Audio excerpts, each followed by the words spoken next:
Liberal zombie apocalypse of Minneapolis and St. Paul, where no cats or dogs are being eaten by immigrants. Isn't that right, Dawson? It seems like that's happening all over the place. No, it's not happening in Minneapolis, St. Paul, at least not to our knowledge. All right, joining me as always, MAGA Jesse. How you doing there, buddy? Doing good, yeah. Lots of good stuff to get into. That's it? You usually give the topics. The topics are on the screen. Oh, I thought you said you were taking it over this time. I don't know. Okay, we got a Walter Hudson interview. We're talking about the media gaslighting on the debate. Trump won, big surprise. And is Biden sabotaging Trump? He's wearing one of Trump's 2024 hats. You know, Trump did say Kamala and Joe do not get along. There might be a point there. So we'll get into all that. I don't know. I have no idea where this conversation is going to go with you, Walter. Welcome to the show. I think have you been on the show in person, or is it just Zoom before? I feel like we've done stuff here, but I don't know if we've been on. If I've been on this show, I don't know if you were. I think you were on Mark's and then maybe Bella's, but yeah. Yeah. Whether it was this show called The Truth Hurts, he was on a show with you in an ice, like a pop-up. Yeah. Oh yeah. Yeah. By the way, Icebreakers, which when I filmed it, didn't even have the name, and then of course last winter, because of global warming, clearly, right? That's what happened. Right. We didn't have reliable ice in the city, so we never did Icebreakers season 2. So we're hoping to do it season 3. Reading your comments maybe is Paul Tushy. So if you're at wherever you're coming from, let us know where you're watching from. But Tushy will read your comments. How you doing there, Paul? You know, busy guy. Just had some wings, so that's good. Napkin 8 says good afternoon. Don't you dare read off the screen. Oh my God, I'm gonna get so many ADA complaints. If you want to interrupt us anytime, hit that Rumble rant and we'll go live to your comment. Running the dials as always, Mr. Deep State himself, Dawson. How you doing there, Dawson? It's me. I'm good. I just stole some lady's cat and I ate it, and I'm having a great time. We're gonna have a lively post show, by the way. If you want to be a subscriber, Dawson, are going to go toe to toe on our people actually eating dogs and cats and ducks. By the way, eating geese is probably a good thing, right? Let's let them eat all those Canadian geese that are crazy around here. Anyhow, we'll do that in the post show. You can subscribe by hitting join on Rumble. We're mostly going to be reading the Rumble comments today, so if you're not watching on Rumble, go over there. We also couldn't do the show without our great sponsors, Warren Wessel of Keller Williams Realty. If you're buying a home, you're selling a home, looking for a home, give Warren a call, 612-419-7453. He's not only a great conservative, he also sings in my church choir, but he sells a damn good house. He sold my house in 4 days, 7 years ago, whenever that was. So, great realtor. Now, if you're buying a home, give the good guys at John Galt Mortgage Company a chance at financing that home. They're good conservatives. They believe like the things that you and I believe. They're great memers, by the way. Just check out their social media page. You can go to johngaltmortgage.com. Learn more about John Galt Mortgage Company. Also brought to you by Alpine Cabinetry in St. Cloud, Minnesota. Let's get right into it, Walter. Thank you for joining us. I reached out to you. I saw your the press release from my best buddy David Hand on I don't know, Saturday, Sunday. It said we're hiring Walter Hudson, and I was like, okay. Read the press release and like, what is the job? What can you even tell us what the job is? What's the title? I knew I was gonna get you on that one. The official title is the Strategic Outreach and Engagement Director. Okay, so you do know what it is, because that sounds like that's never existed before the MNGOP, has it? Not to my knowledge. I have a suspicion that it's a role that is filled in other states' GOPs. But as we know, for a long time, the party's been working on very limited resources, and then Trump came to town in the spring and was a rainmaker on the party, and so now we have a little bit more to work with. I can see Jesse out of the corner of my eye going, "Yep, that's right." No, that's how it happened, right? You know, I mean, David Hand had kept the party in debt. You know, nobody was inspired, nobody was donating. It wasn't until Trump came that there was actually something for Republicans to care about. I mean, look, it just objectively, they didn't have a lot of money, and now they do. They have negative Trump, money, right? And Trump is the reason that happened. I mean, you can add analysis to it one way or the other, but I can't contest the fact that Trump is the reason why we're sitting pretty right now. And so the question becomes, how do we move forward, and how do we do something with this party that makes it more functional and more effective and more responsive to people and serve people that actually provide service? Why do you think they had these financial woes? I mean, obviously, I think everyone understands why Trump brings the excitement, but why do they have these financial woes? Why aren't people donating en masse to the MNGOP prior to this? Well, I would have to speculate, and it's not all speculation. You know, you have conversations with people that there's a hesitation people want returns on investment, right? Yeah. And in politics, the return on investment is electoral victory. And then once you have majorities, legislative outcomes. Well, we haven't had to worry about the second very much in recent history. So it's all about elections, right? And so they're looking at, a donor is looking at whether it's the party or an individual candidate's campaign or whoever is asking for that cash. They're looking at, okay, show me how you're going to win. Show me how you're going to use this effectively to actually accomplish the mission for which the organization exists. And clearly, I think it's undeniable that there's been some difficulty in closing that cell with a lot of people. And we kind of been skating by, but now we have an opportunity to divert that in a more productive direction. I mean, the lunacy is, I kind of agreed with what you're saying there. I mean, David Hand lost every election in 2022. So if that's why we're having financial woes, it seems crazy that we kept a guy like that in the party. But obviously that's an elementary, easy way to look at it, because there really wasn't anyone that wanted to run and take the job anyhow. Now, I think a good leader would say, I'm going to step aside and run again because I'm not the right person for the party. Clearly, he seems to think differently. But I don't want to make this referendum on David Hand. I think this is my view of it. There's a lot of potential conservatives. I'm glad you said yes to the show, because I was like, I've known you for 10 years, Walter. You and I have a lot of the same philosophical beliefs, but I've always thought you get goofy when it comes to election season. And I've called you on that in the past. We always have had a great relationship, but it's like, you're making a lot of moves lately, and I'm like, is he even going to have time for us anymore? So that would seem really goofy for the strategic outreach guy if he's not going to. So I appreciate you coming in, but I think one of the problems that's happening is our audience clearly reaches into mostly the grassroots conservative realm, right?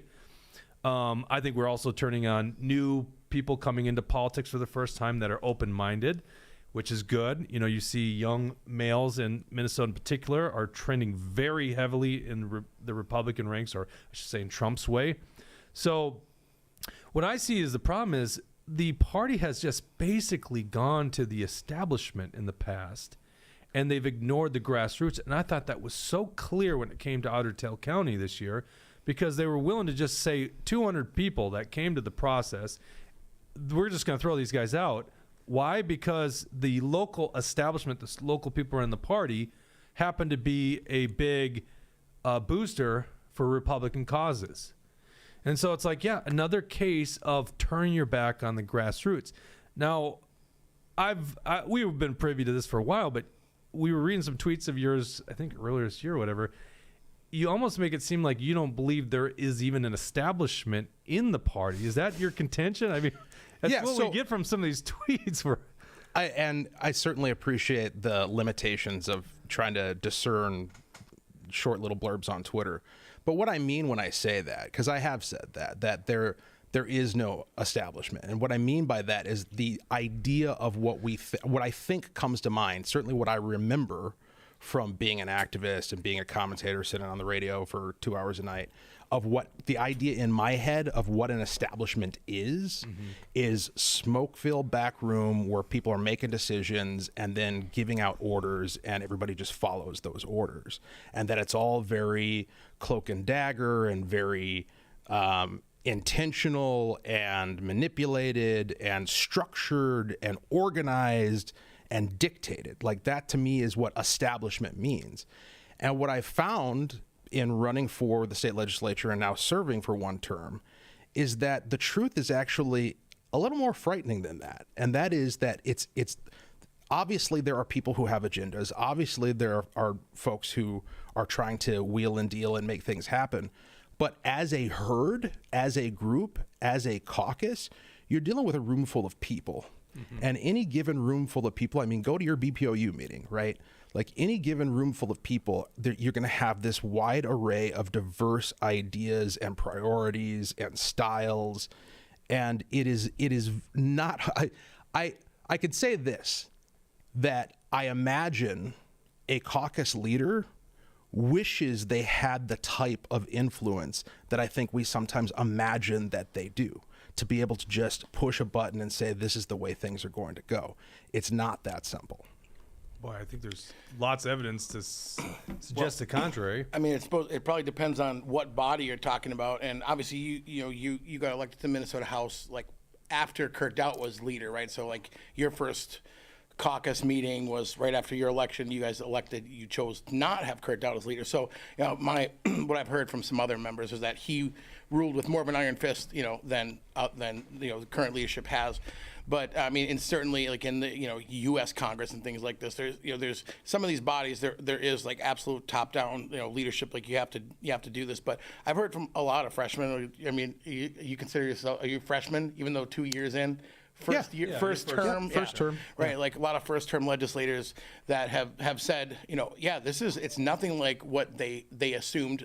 So maybe if I'm picking up on what you're saying, that it's not like this whole establishment, like people would see the former new House caucus, like 4 or 5 people, and then the rest of the people, and like some people, if they had no real knowledge or didn't know people in the legislature, thought, well, these 60-something people are the establishment, and these 4 people are the anti-establishment. But that it's more like what other legislators have kind of led me to believe is like the establishment is more like 5 or 6 people that are pushing something, and then there's maybe like a handful of people on the other side that are like really against those people, and then the vast majority of the people, including most of the new people, are like in the middle, like trying to not die hard committed to anybody, but like is that what you're trying to say when?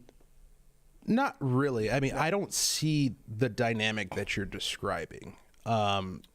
I think that, so let's talk about Kurt Dowd, all right? I did not work under him in the House. I worked alongside him for the first year. He was just a rank and file member like me. But Kurt, and I've spent quite a bit of time talking with him and observing him and watching how he interacts. And Kurt has a style that is very, I'll say, what's the word that I should use here? Like he's a dominant personality, right? Like he's a strong presence in a room. You notice when he walks in the room. You hear him as he's speaking. Like he's kind of got this booming presence. And so I think a lot of people were intimidated by that when they were working under him. And he also is not afraid. And this is like, it's so interesting because we got this Minnesota nice thing, right? Where nobody will tell you to your face that what they think, and it's all passive aggressive. Kurt is not passive aggressive. Kurt is aggressive, right? So if he thinks something is the way to go, he's going to tell you that's the way we should go. Now he can't force you to do that. Like he can't push your button, right?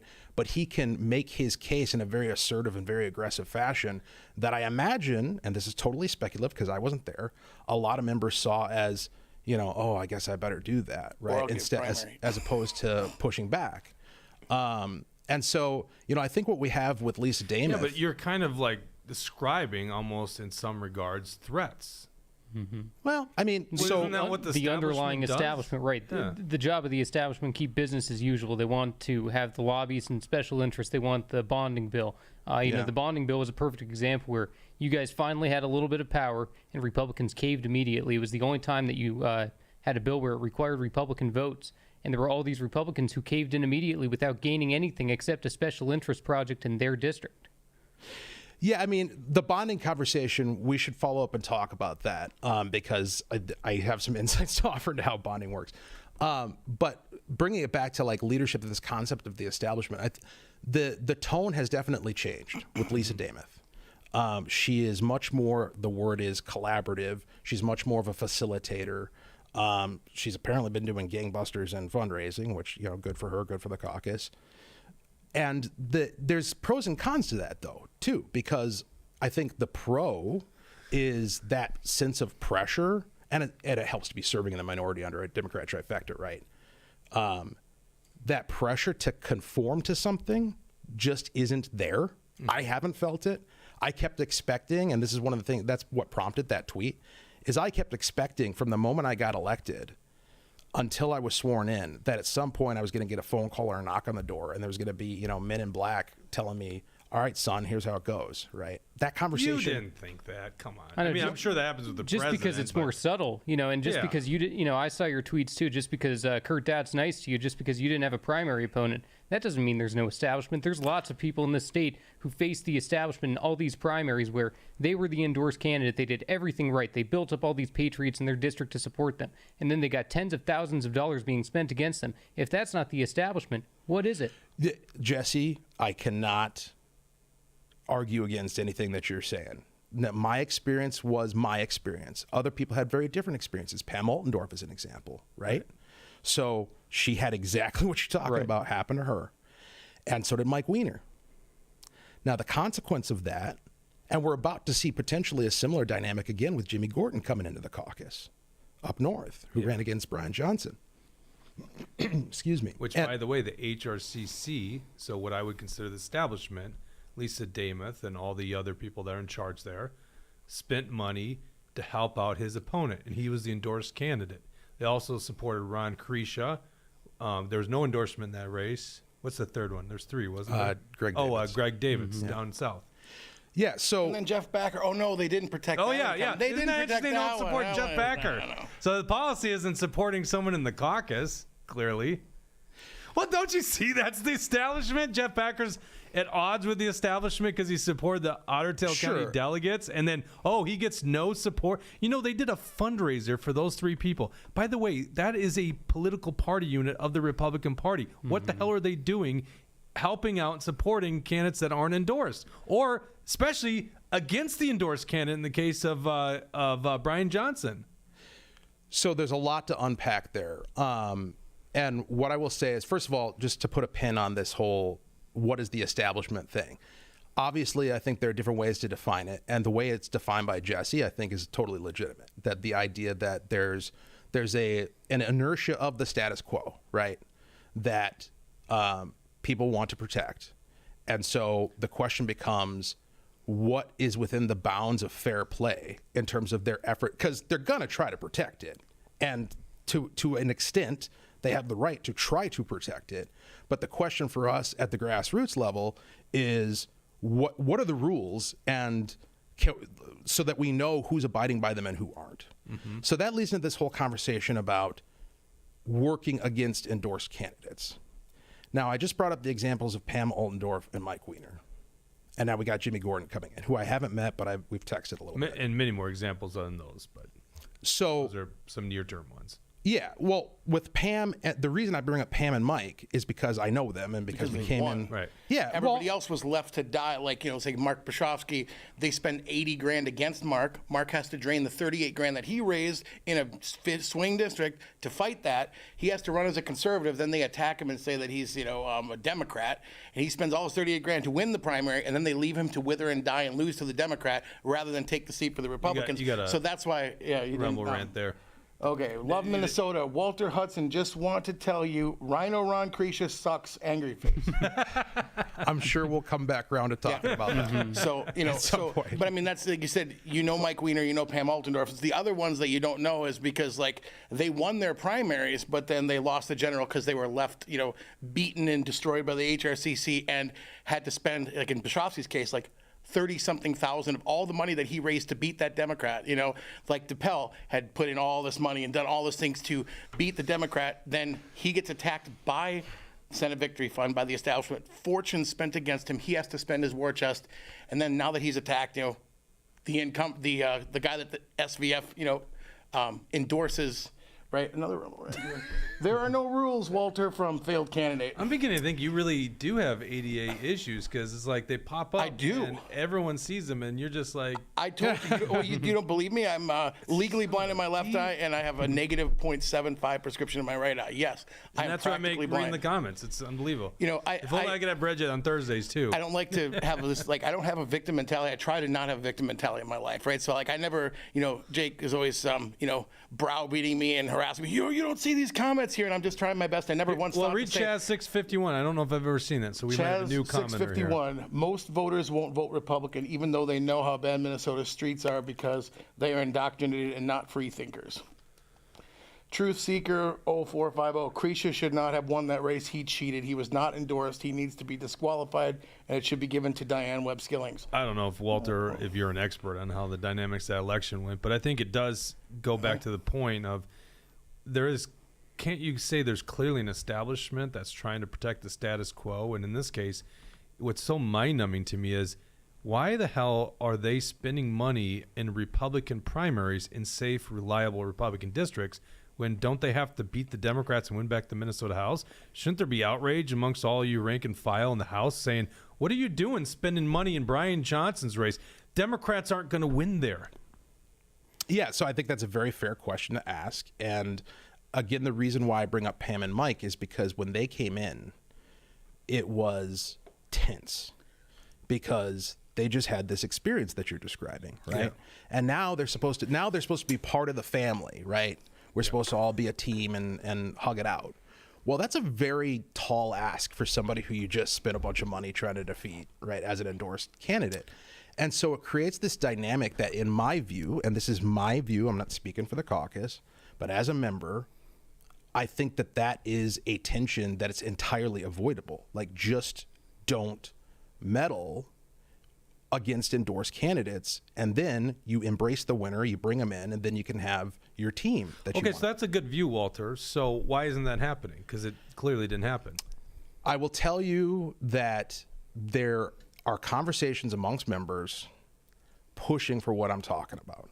But it didn't happen. It didn't happen, and I can't tell you why, because I'm not on the steering committee. So when do you guys vote on this? You said you're not on the steering committee, so that's I guess another question. Because I was talking with Mike Weiner, who you mentioned about this, early in his time in office, because I know I helped Nathan Wiesenberg, Senator Wiesenberg, win his primary, and when he had people pulling strings for Neuberger, getting all these endorsements for him.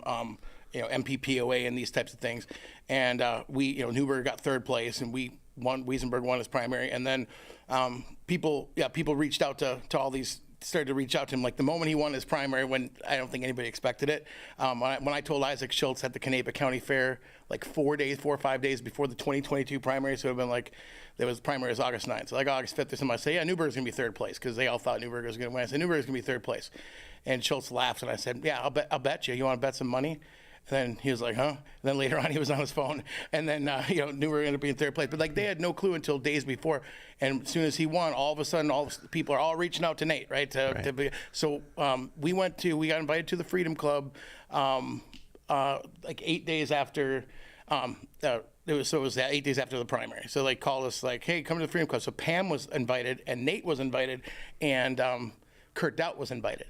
And Freedom Club folks were like, yeah, we invited Kurt Doubt so he can, and people started giving him the business. Why did you spend $80,000 against Bishofsky? And kind of grilling him on it.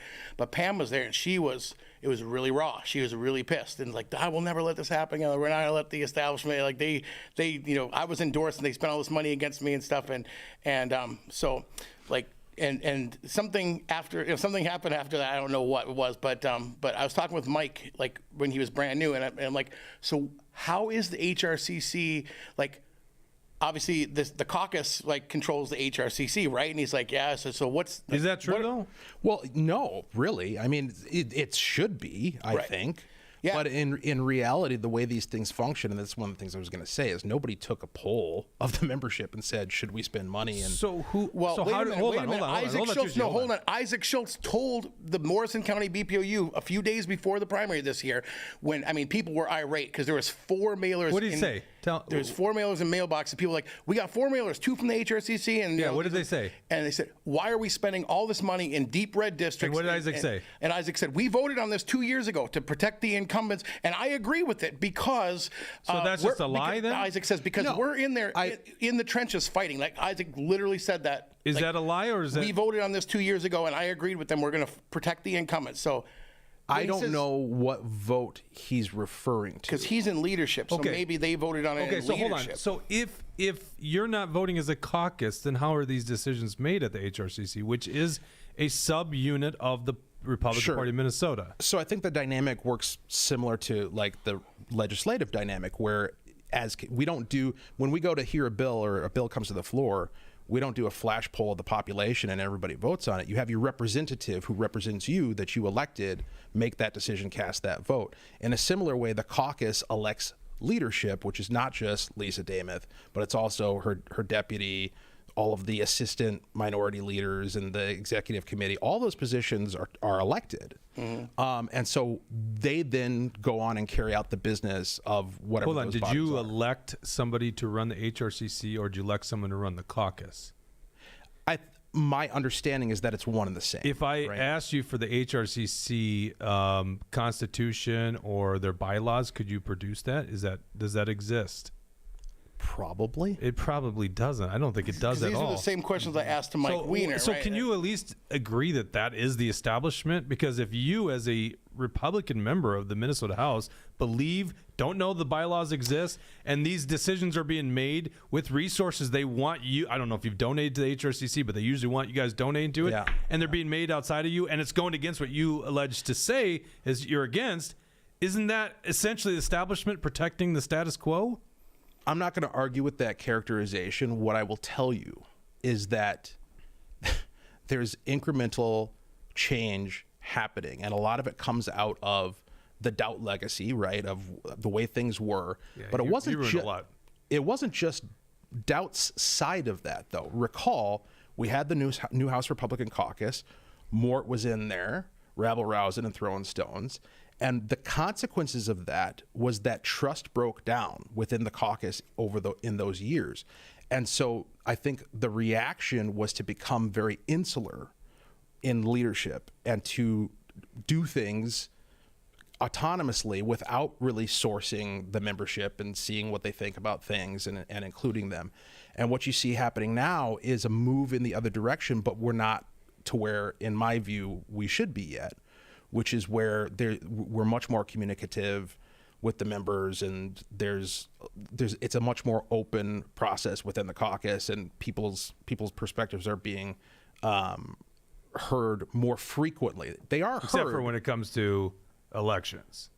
They didn't clearly listen to you guys on I wouldn't say that. So there's disagreement within the caucus, right? Yeah, right. As to But what the it doesn't sound like you have any ability to change it. Let's read the Rumble rant before I forget. You got Rumble rant? Well, it's okay. All right. Failed candidate, $20 Rumble rant. Why don't you tell us who's on the steering committee making these decisions? Do you know who's on the steering committee? The only person that I know is on it, who I think heads it up, is Josh Heinzman. Yeah. I mean, he couldn't be the brains behind the whole operation. Well, I'll let that come. I wasn't asking for a response. Do you know why they threw? Mort out of the New House caucus? No, I mean I've heard Munson's version of the story. Yeah. I don't recall the details of what. Well, he told even me. Munson wouldn't disagree on this point. They threw him out. I mean, Munson would say, "Oh, you wanted to leave." It wasn't true, but it is because he exposed people who wouldn't give hands on a roll call vote. So obviously, you guys are in the minority since you've come in, and Senate minority. So I don't know how much this really came into play since you've been in the legislature. But when Mort was trying to push the vaccine, or was it the Stop Vaccine Mandates amendment? Kurt Doubt, as leader, said, you will not give him hands. So the only hands he got was the New House caucus and I think maybe two others. Mm-hmm. So in other words, that essentially is why we have a problem with establishment, is behind the scenes. They don't even want their members to give support so that there's a public record of a vote. And so what Mort did then is took a video of the floor and shown all these people with their names on it saying, look at them not giving hands so that we could stop vaccine mandates. Yeah, so once again, more proof that people were literally at, there was a video of one guy, one legislator, but literally at rallies, medical freedom rallies. And then people would go up and I asked now Senator Glenn Gruenhagen, I'm like, will you promise to support the Stop Vaccine Mandate Amendment? Absolutely, right? And like people would ask these legislators at the medical freedom rallies, like, do we have your commitment to fight for the Stop Vaccine Amendment? Oh, absolutely.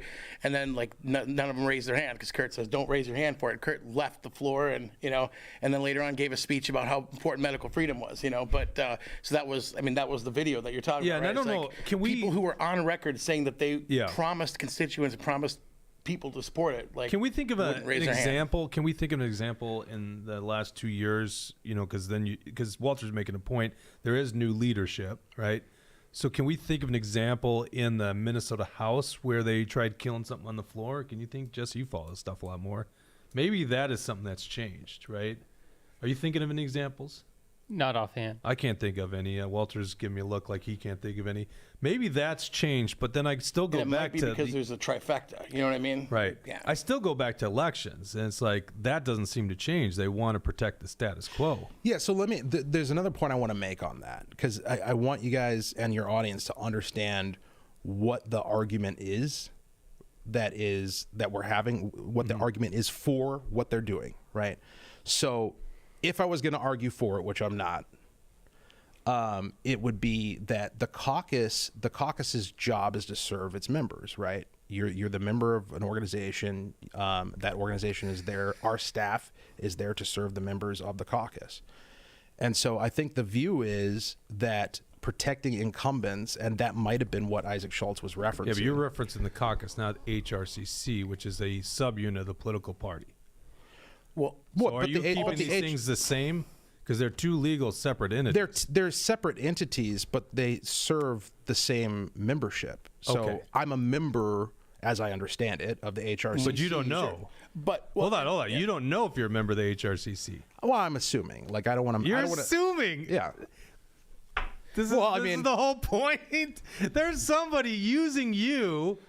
They're using you, Walter. They're basically saying, well, we got Walter, we got all these Republicans, but you have no place in the decision making of this organization. Well, I mean, he does actually, and I think that people should be held accountable. I mean, I was talking with Mike Weiner very early in his, in his. You said Mike Weiner. Yeah, Mike Weiner. Oh, I thought you said my Weiner. No, I was talking to Mike Weiner like very early when he was first elected, and I was asking him like these questions, like, so how is the HRCC elected? Are they put in place by leadership? Where's the bylaws? What's the rules? What can they do and how can't they do it? How can you guys make sure to take a vote? Because he was telling me that they were pledging. In 2022 we lost the Senate and we failed to gain the House because, in my view, because we spent a fortune, hundreds of thousands, millions actually, I think 1.7 million this SVF spent, against Republican endorsed candidates, and then did minimal, in some cases almost nothing in these swing districts, and so we lost. And there was many people had come to me very early, like in late 22 and early 23, and said, Paul, we need to get rid of these rhinos. Danny Nadeau and Andrew Myers and Roger Scrab is a rhino. I'm like, well, he was a Democrat mayor for Trump in 2020, so I guess almost by definition. But I'm like, he won his seat by a few votes. We're trying to work together now. We want to win the majority, and people have committed. They promised us that they're not going to spend money in deep red districts like Mike Weiner's, where in Mike Weiner's district, there was no Democrat running, just like in Creech's district in 22, there was no Democrat running. So when they poured money into Creech's district and Mike Weiner's district in 22, they promised us they won't do that this year, to blow all the money in deep red districts and cause us to lose because they pull Sue X staff and put her up in Creech's district and then don't even have a mail plan for her. My candidate, who I'm volunteering for, has a mail plan. All the lit design, the mailers, the audience, the budget, everything. She doesn't have a mail plan. Her staffers are up and supporting Creesha. So then we'll probably lose to, that race again to DUI Dan Wogelma, So then we said, I'm telling Mike, so they're promising us that we're not going to spend money in deep red districts. They'll never go Democrat against Republicans, and instead we're going to spend it on Democrats. How can we make sure, where are the rules, the bylaws, how can we make sure that the leadership of the HRCC that you guys put in place won't be spending this money on Republicans? And he was trying to find out, just kind of like you were saying, I don't know, it's not really clear exactly. Maybe the leadership elects the HRCC, I'm not sure. So at the State Central Committee meeting, December of 2023, I made a point to go to Lisa Namath on the floor. And I said, I've been discussing this with some House members this year, and people are telling me we're turning over a new leaf. We're not going to spend tons of money in the deepest of deep red districts that would never go Democrat and spend money against our Republican endorsed candidates and then take our staff and put them in those districts against the Republican endorsed candidates, and then not have staff and not have resources, not have identify the independent voters, and then lose to the Democrats. But I almost don't even feel like it's worth it to mention this to Walter, because it seems at this point you have no control in the decision making. You're not even certain if you're a member of the HRCC. I said to Lisa, but I said I wanted to give you a chance to look me in the eye and promise me that that is the case now, because I've been told this, but I can't find the rules. I can't find, the proof. So I wanted to give you a chance to look me in the eye and promise me we're not going to spend money against Republicans in deep red districts, and we're going to fight Democrats and win a majority. And then she looked me in the eye and said, we're not going to spend money against Republican endorsed candidates. We're going to spend money against the Democrats. So I feel betrayed by that when Isaac Schultz says, we voted 2 years ago to do this. And I agree with it because it's we're in the trenches fighting, so we have to protect each other. There we go. Yeah, I mean, there's obviously a disconnect, right? There's a disconnect on two fronts. There's a disconnect in communication of like what people are saying, and there's a disconnect in the just communication within the caucus and amongst the HRCC about what this even is and how it even works, right? And I'd argue they know what it is. But I get it, and I think there probably are certain things or certain ways of doing things that are not broadly communicated in any organization to the people who just came in the door.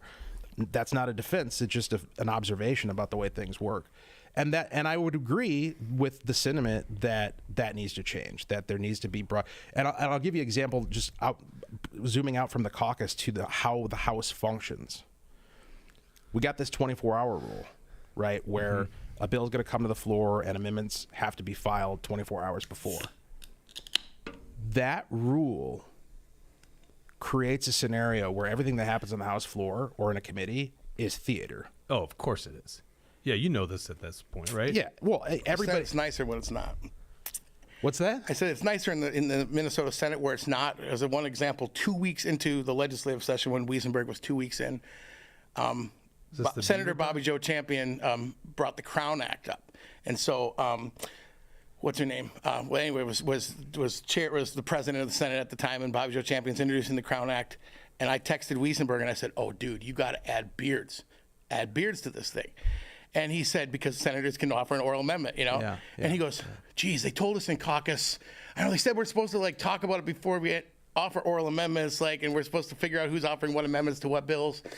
So I don't think I'm supposed to. I was like, come on, you can do it. He goes, yeah, that's probably fine. So I text him, add beard. So he obviously says, I got this email, and I got these emails from people saying, you're ugly. You go back to Hickville. She should shave your face. You're redneck, hillbilly and stuff. And he said, this is my natural hair. This is my beard. I think that we should add beards to this. People shouldn't be discriminated against because of this. And there was a huge discussion, not scripted, But yeah. You were saying. All right, So what I'm getting after. Mr. Longwind over here. Yep. Yeah. What I'm getting after is that. So there was a story that the Minnesota Reformer did in the middle of 2023 where they took a picture of like all the empty seats in the House chamber, and it was this whole story about these guys are pushing each other's buttons and nobody's sitting on the floor. That is all true. Mm-hmm. You know what they didn't talk about? And I tweeted this out when they first published it, is let's have a conversation about why that is. Mm-hmm. Why do you think your House member is out smoking a heater or in their office working on something or having a conversation with somebody in the hallway rather than sitting and listening to the debate? The reason is they have no reason to be there. Yeah. When you're in a play and it's not your scene, right, you don't have to be on stage. I love it. Right? That is perfect. And so I think, and again, this is my opinion, I'm not speaking for anybody else, I think we should get rid of that frickin' rule. And so that what it does is it creates opportunity to have an actual debate and consider organic ideas. And it also, I know with this audience, bipartisanship probably isn't a high priority, but it does. As long as it's bipartisanship on conservative ideals. Yeah. Well, okay, fair enough. Usually it's because it's always like, we need to compromise, right? We need all, the term is unity. We need unity, right? Yeah. Which seems to be probably part of your job now. Unity. It's like, well, let's unify over our ideals. I'm not in this job to move further down the road of socialism. My idea is limited government. I'll unify, I'll work bipartisanship all day long on that ideal. So that's the bipartisanship that our audience wants. Well, and it enables that to happen organically. I can walk literally across the aisle to somebody and say, what do you think about this? and then offer it, and we could take a vote on it. That is legislating. That is real legislative work. Absolutely. Instead, what it is and it's funny that getting that insight into the Senate. But hold on. It ends up coming down to the wire, right? Like legislative session. That's what right? Yeah. With a couple people in a back room. Maybe there's no smoke, Walter. A couple people. But there is a room. But isn't it, right? Isn't that what usually happens? And it's the caucus leaders, minority, majority, and the governor. Is that not what happens? That can happen. It happens all the time. That's how the legislation process works every single time. Other than maybe now with the trifecta of the Democrats. Well, that's just it. But actually, it's happening in the Democrat establishment, correct. right? That's exactly And right. then they'll just ignore. I'm trying to think of a good example. Actually, the left flank of the Democrats did a good job, really threatening to just ruin the end of the session unless they got their socialism Uber bill, right? Mm-hmm. But they were ready to steamroll right over these guys because they didn't want that bill, right? Mm-hmm.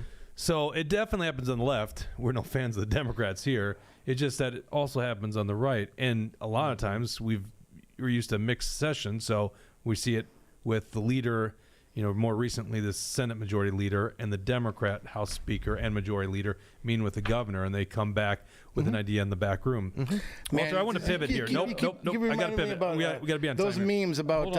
Did you I say want to bring 4 Jesse people in the in. back room? There's a bunch of comments though here. I hesitate to read some of these. Unless things, but, if they're rumble rant, we'll interrupt. I mean, failed candidates is bullshit answer, Walter. Even I know more names than that on the steering committee. Failed candidates. Okay, listen. It's just like with the question about HRCC membership. I might have been told. I just don't recall. Right? Like You got a good I'm memory at. though, Walter. I'm pretty sure, and you should know this. Right? You should know the answer to that question. As a rank and file member, it's not my scope. You're not a rank and file member, though. You work for the party now. By the way, you work for a party, and this is a subunit of the party, and they are actively working against endorsed candidates. Yep. That's a problem. That is a constitutional violation. So my role with the party is to sit here and take that punch and take the feedback back and try to advocate to address it. And Right. So I agree with you that. got a question Hold on, no. for you. Hold on, Touche. So I agree. That a lot of this stuff is probably not in your realm of ability to fix, but I agree. And I thank you for saying, like, let me go try to fix this thing. I think you're going to run into what I would call the establishment, and it's going to be hard to fix those things. But I do think you have some culpability. Jesse brings up an issue. He's had some beef with you. I don't know if you guys have chatted, but he's brought up on the show. But CD6 let's talk about CD6. So obviously that was a convention that you were a participant of.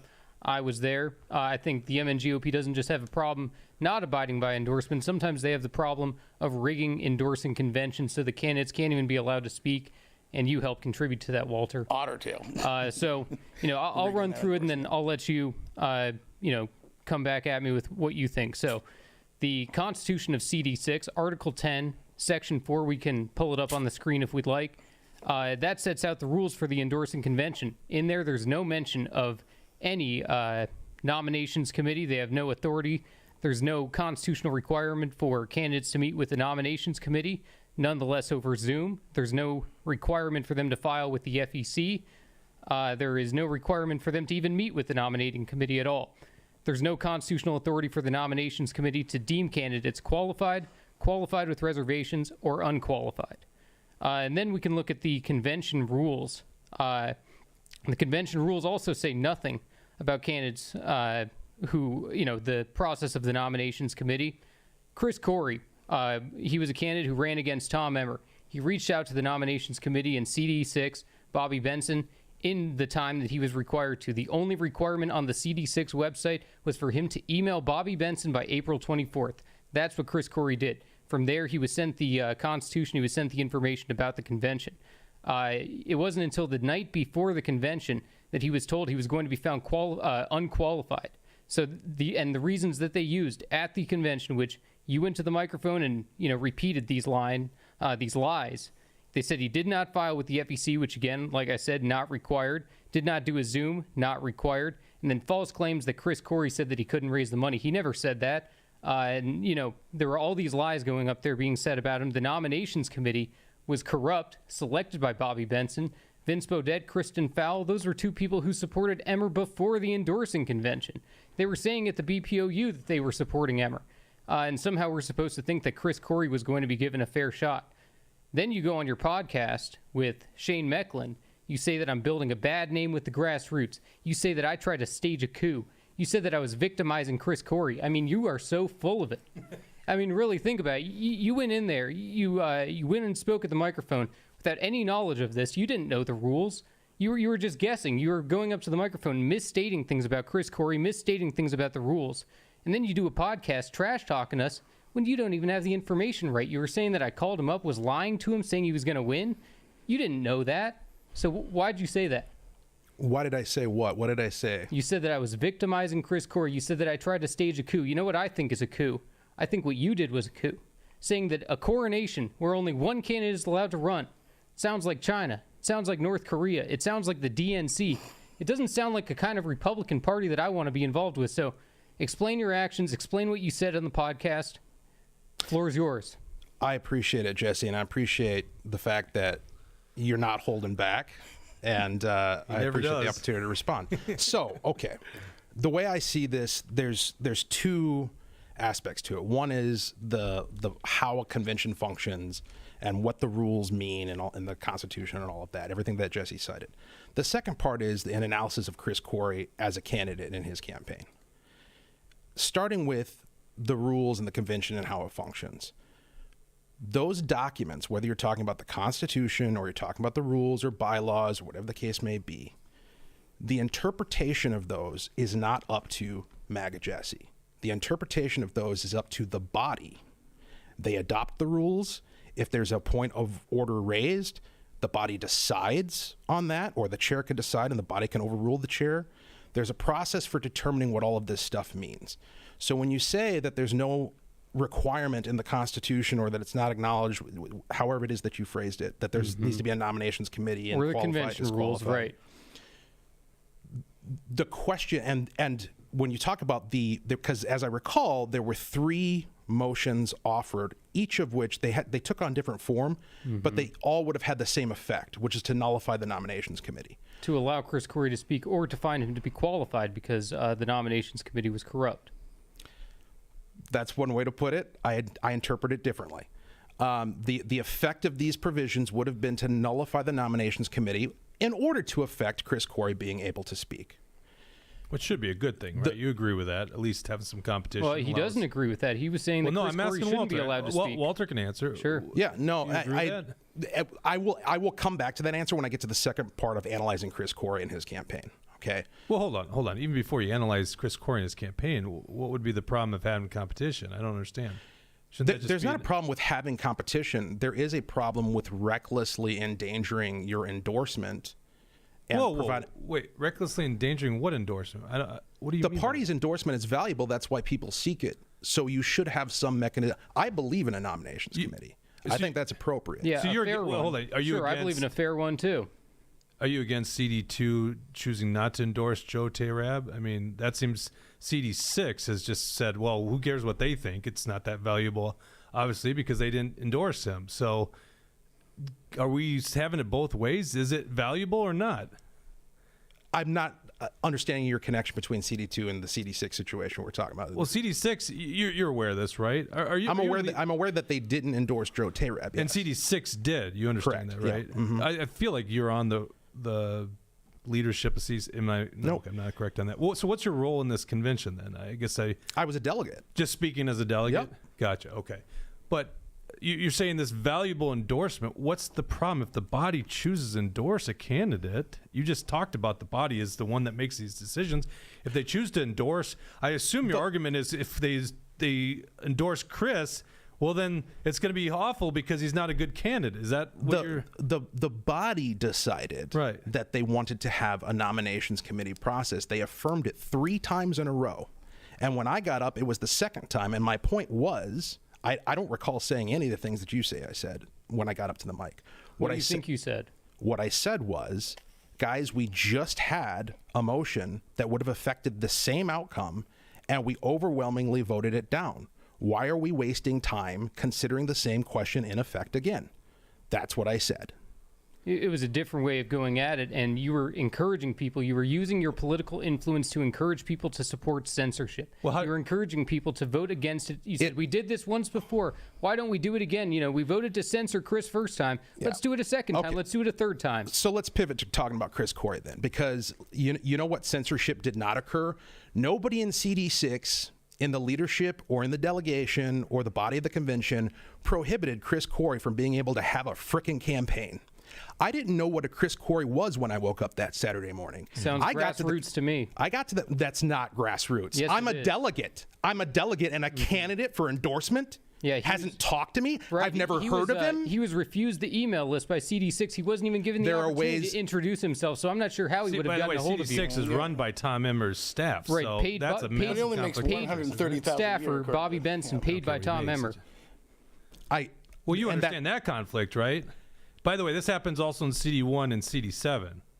I mean, when we argue about establishment, it's like, well, you're supposed to be running a free and fair endorsement, but these CDs are actually run by staff members of the sitting congressman. So you bring up CD1. That's a great example. So you had a candidate there that did it right in Steve Boyd. He had a campaign. Seven. Or was that 7? Sorry. Yep. He had a campaign. People knew who he was. He was talking to people. He came to the convention prepared. And they wouldn't give him the and delegate guess list. what? You know that's that, the right? thing. Hold on. You You're know they free- didn't give him the free- delegate list, right? Right, exactly. But you're free to judge Chris Cory and say that you didn't want to vote for him. Chris Cory wasn't expecting you to go up there and say, we got to let this guy speak and hear him out, and I'm going to vote for him. No, you didn't have to vote for him, but just hear him out, because then, you know, the delegates, I agree, are smart enough to determine for themselves once they hear him out. But you wouldn't even give him that chance.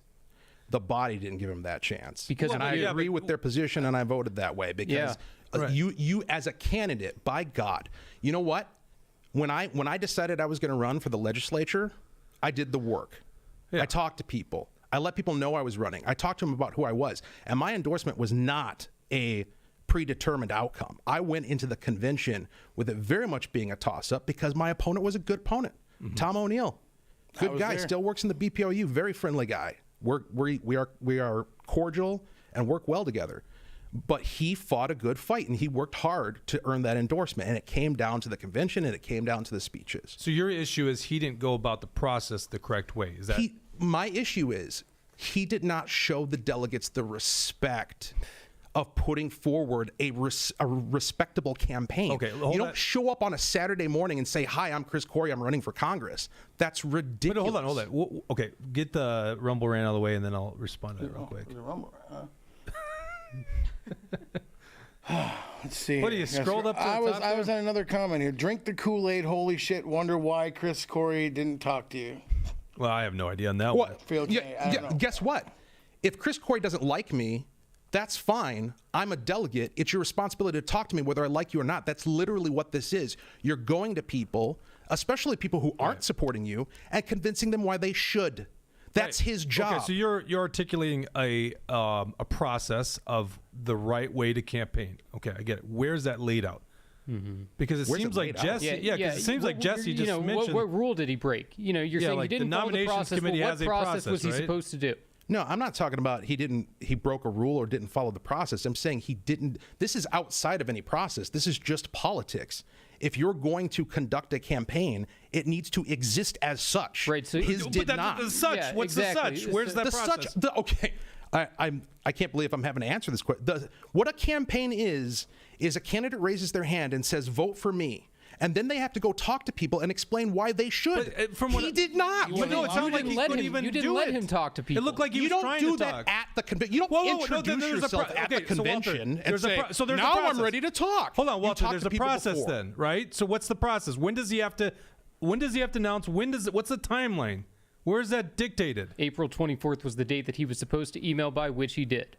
It sounds like there's a process he followed. Maybe it didn't meet your standard, but It didn't aren't we meet the supposed body to be- standard either. That's why they By the way, voted. I'm pretty sure to not Steve allow Boyd it. did all the right things, but they still wouldn't give him the delegate list. And I would argue, which is subjective, but they were trying to steer the Otter Tail County delegates out of that convention so that he couldn't win the endorsement. But back to CD6, it sounds like there was a process the nominations committee has. It's in the Constitution, and they didn't follow their own rules. And so it sounds like you're advocating. They determine what their rules mean. The body does that. That's what these procedural motions Right, but you agreed with determine. the body on this, right? So we can't answer for the whole body. If the body voted that way, that's how they felt.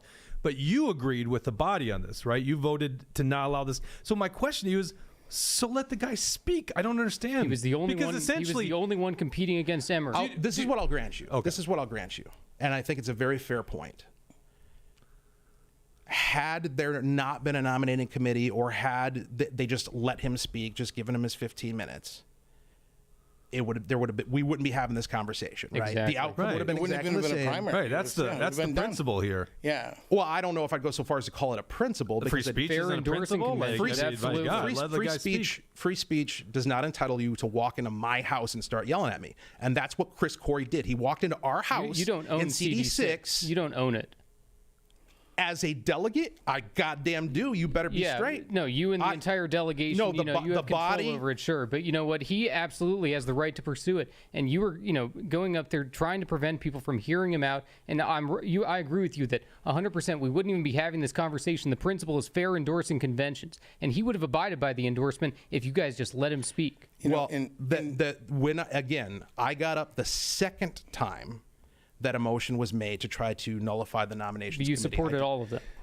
What's that? You supported all three of the motions. Correct. In 2012, But you're getting on me for getting up and advocating. What I was advocating for is not wasting our frickin' time, because we had already decided the question. It's an endorsing convention. That's what you're supposed to be there to do, is make an endorsement and hear out the two candidates. Yeah, I just can't understand why you would vote against allowing somebody to make their argument on why they should be endorsed. I mean, why are we so this is where I think it gets fishy here, Walter, is, and you and I have known each other a long time, and I think we agree on a lot of the issues. It's just like I've seen you, and we've had these conversations in the past, like the Mike McFadden steering committee, stuff like that. We tend to be on opposite sides when it comes to who we support, but essentially it looks like protectionism for Tom Emmer, the globalist rhino, as Trump once said, but a guy that's voting for more debt, bills that are adding to our budget deficit every year, is literally funding Ukraine's war with our money, actually worse than our money, our printed money, our future debt that our children are going to bear. That's who Tom Emmer is. It's like, well, Chris Cory's probably not going to win, but maybe he it seems like Royce White won the endorsement of the MNGOP by giving a damn good speech.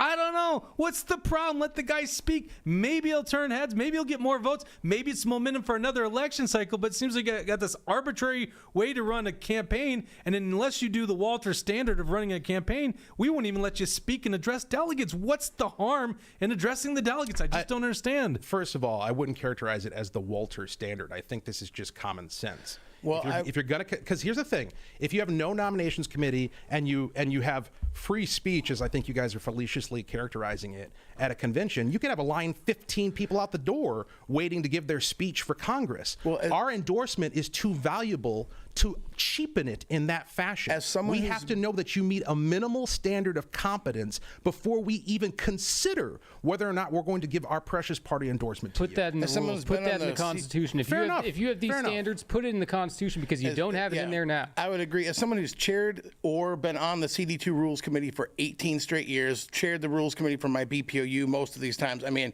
involved for 25 years in Republican grassroots politics, practically every convention I've ever had anything to be involved with, I make the argument in the Rules Committee to allow nominations from the floor. There'll be a nominations committee, right? And the nominations committee will, ask people, do you have any felonies? Are you eligible to run? Do you meet the qualifications to run? Anything bad in your background? Can you fundraise? Whatever. But we always, and I remember I was on the 2012 Rules Committee, and Brooke DiRabala, who was a staffer for John Klein, was a ex officio member. Can speak but not vote, and I made the motion to add, because it was the 2012 rules, to add what the draft that they had, that we would allow nominations on the floor. Now, at the time, there was somebody that wanted to run for Congress, and all the Ron Paul folks who made up 60% of that convention. The Ron Paul campaign, Matt Pagano and these other guys that were there, had begged us to make sure that no one ran against John Klein. They didn't want it to screw up Ron Paul's national delegates and stuff like this. So we wanted no one to run, and we had already convinced everyone not to seek any nomination. It was going to be John Klein and no one else. But I made the motion to put in the rules, nominations allowed from the floor. It was seconded. Brooke freaked out, the Klein staffer. and then it was almost unanimous. Everybody put nominations on the floor. No one was nominated from the floor. This is CD2 for 18 years. We've had nominations on the floor allowed almost every time. Never been a problem. All my BPOU nominations on the floor allowed for everything, all the state senate, state house, everything, and it's never been a problem. It's like I believe in it in the grassroots. I'm not this passionate about these guys really. I don't particularly care that nearly as much as but I think I don't either. But I've seen that I just see that as that's like part of the grassroots process, right? And then I see what you're saying. It's like you don't want it to be abused, but I've in practice I have not seen that abused. I've seen that sometimes occasionally somebody would be nominated for a state rep or something like this or whatever and give a crappy speech and get 10% of the vote or something like that, and that's the worst I've ever seen of it. Do you at least agree that it's a problem to have the congressional district run by a staffer of the sitting sitting congressman? I think it is incredibly bad optics. That's what I'll say. It's not something that engenders trust, right? And I think part of what lies at the heart of the complaints that people have about the convention processes is that for whether it's that or other things you guys are citing, past a certain point, if you lose trust in the integrity of the process, it's the same problem we're seeing with elections, right? Yes, 100%. Past a certain point, if you lose trust in the integrity of the process, then people are either going to want to burn everything down or they're just going to walk away and be apathetic. Yeah, it's kind of like the current governor of Arizona presiding over the vote counting in Arizona. Interestingly, her own race. Going up to the CD2 convention in 2012, Matt Pagano was making calls to all folks like me. I was Ron Paul organizer in my You got a BPOU, rumble rant right there, Liberty What? Longwind. Another one. Oh, jeez. All right. Scrolling down. Truth Seeker. Wait, this one? Yeah. This is how you cut off Liberty Longwind right here. All right, I'll read it. All right, you read it. Truth Seeker wants to know if Walter Hudson endorses Royce White for U.S. Senate. You got one job, Paul. I know, right? Anyway, they want Bridget. They want to know if you endorse Royce White for U.S. Senate. Yeah, enthusiastically. Okay. He's our candidate. He's on the general election ballot. Awesome. He was endorsed. I will say, I don't know how deep we want to get into the Royce White race, but there's an opportunity there that I hope he takes advantage of to get into areas that we haven't been, especially in my new role here with the party. Yes. Let's talk For post-show. him to engage with folks who we've had trouble engaging with, and I haven't seen that yet. Maybe it's happening. I'm just not seeing it. But I hope he makes an effort in that regard. And what do you say to criticisms that, like I wrote an article, that this could be labeled a DEI position? If this was Bobby Joe Champion with the Democrats and they put out a press release that looked just like this, people would say it's a DEI role. What would you say in response to that? Are you talking about my role? Yeah. I don't think I understand the premise of the question. Can you restate it? Well, it says in the press release you talked about in the podcast with Anna Matthews that you're trying to reach out to non-traditional Republican voters, talking a lot about race within that. So, this is a between position the lines, it's like a race. and I'm not saying you're not qualified. Obviously, you're well-spoken. You've been on the radio. You've been an activist for a long time. But it seems like this is a role biggest designed for qualification someone. being loyal to David Hand and Anna Matthews and the party establishment. Right. Okay, yep. That's, and those are absolutely fair suspicions. But that's the biggest qualification. And here's the thing. I would say. I argue with Jesse. I think that's qualification, not the color of your skin, Walter. No, and I'll get back. Walter was always Indian until he's all of a sudden black. I don't know if you know this. I got some Irish in me too. Oh, yeah, Irish. I should have used that one. I knew that, actually. Yeah. Yeah, we're the same race. What was I going to say? German and Irish, I guess. Oh, about German the whole party loyalty thing. So those are fair suspicions, and I'm not going to be able to discount them sitting here on a podcast 1 week after getting hired. You're going to have to wait and see what I do and how I do it. And then you can make your judgments whenever you feel like the judgments need to be made. And you guys, here I am. You texted me, and within 3 minutes, I love it. Yeah. I texted back. I'm here to answer it, right? So as far as the DEI stuff and the outreach to minority communities and communities who we haven't engaged with in the past very well, that is part of the role. It is most definitely not the totality of it. And the nice thing about this is, you talk about me answering to Anna Matthews and David Hand. There's a sense in which that's true. They have been put in their positions by the State Central Committee and in order to facilitate and administrate the party. However, in terms of how the role is actually unfolding, I've been granted a tremendous amount of autonomy to go where I want to go. Do you think that in those 3 minutes I got permission to come on? Do you think no, that did not happen. And we'll see what conversations happen after this. Walter Hudson gets fired by the MNGOP. Yes, exactly. That could be this afternoon, right? I've been given a fair degree of autonomy to go where I want to go and do what I want to do. Now, am I getting people asking me to do things and doing them when I can? Absolutely. But nobody's telling me this is what you're going to do and these are the people you're going to talk to. And so with that autonomy, my hope is right now before the election, obviously all the focus is on getting people to volunteer, go out, door knock, win the election. Beyond that, I see my role as having 3 layers. The first is, the core of it is working to make our party function better. In large part, dealing with these trust issues that you're talking about. Yeah. And the way in doing that is like what we're doing here. The reason why I'm here is because I know you guys have a very specific perspective that is shared by a wide swath of folks who interact with our party. And we can sit and ignore it and not address it and put our heads in the sand, or we can confront it and argue about it like we've been doing, or explore it. But that work has to happen. You have to listen to people's concerns as a starting point for figuring out how to address them. I love that you said that, Walter, because I agree 100%, because I'm all about working together with people as long as we have a common objective. Where the hell's David Hand? Never wants to do a show, doesn't want to answer to anyone. He won't even answer to his... Do you know he won't even answer certain questions to the state executive board? The moment somebody files a bogus CFB complaint, then he puts out a press release saying A4L is the devil and they violate campaign laws. I could even mend fences over that, but where is he? You're right. We have a large audience. We speak to what would be considered the base of the Republican Party. It should be the base of the Republican Party. And it doesn't seem like you just even said they didn't even give you approval to come on the show. It was your own doing. Where the hell's the leader of the party? The CEO of Republicans?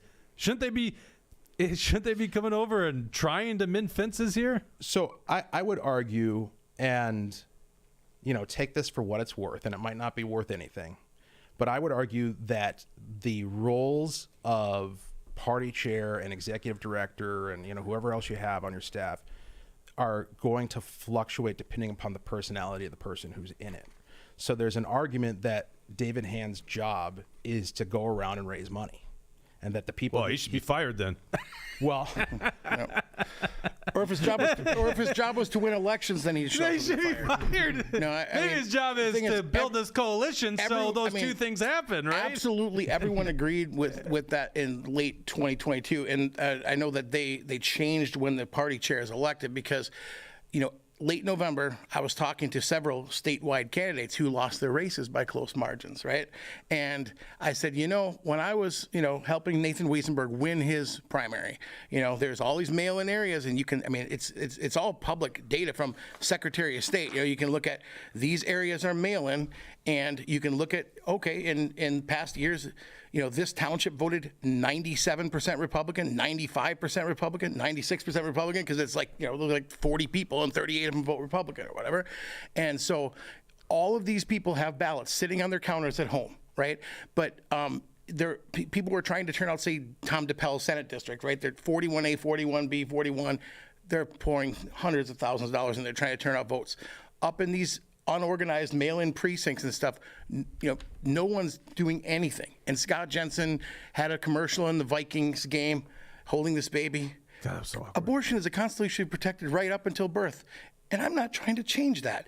And then there's issues with he signed on to gun bills and stuff in the past. So there's all these Republicans in these deep, when you could see that literally it's 95% Republican and these ballots have not been mailed in because that's public.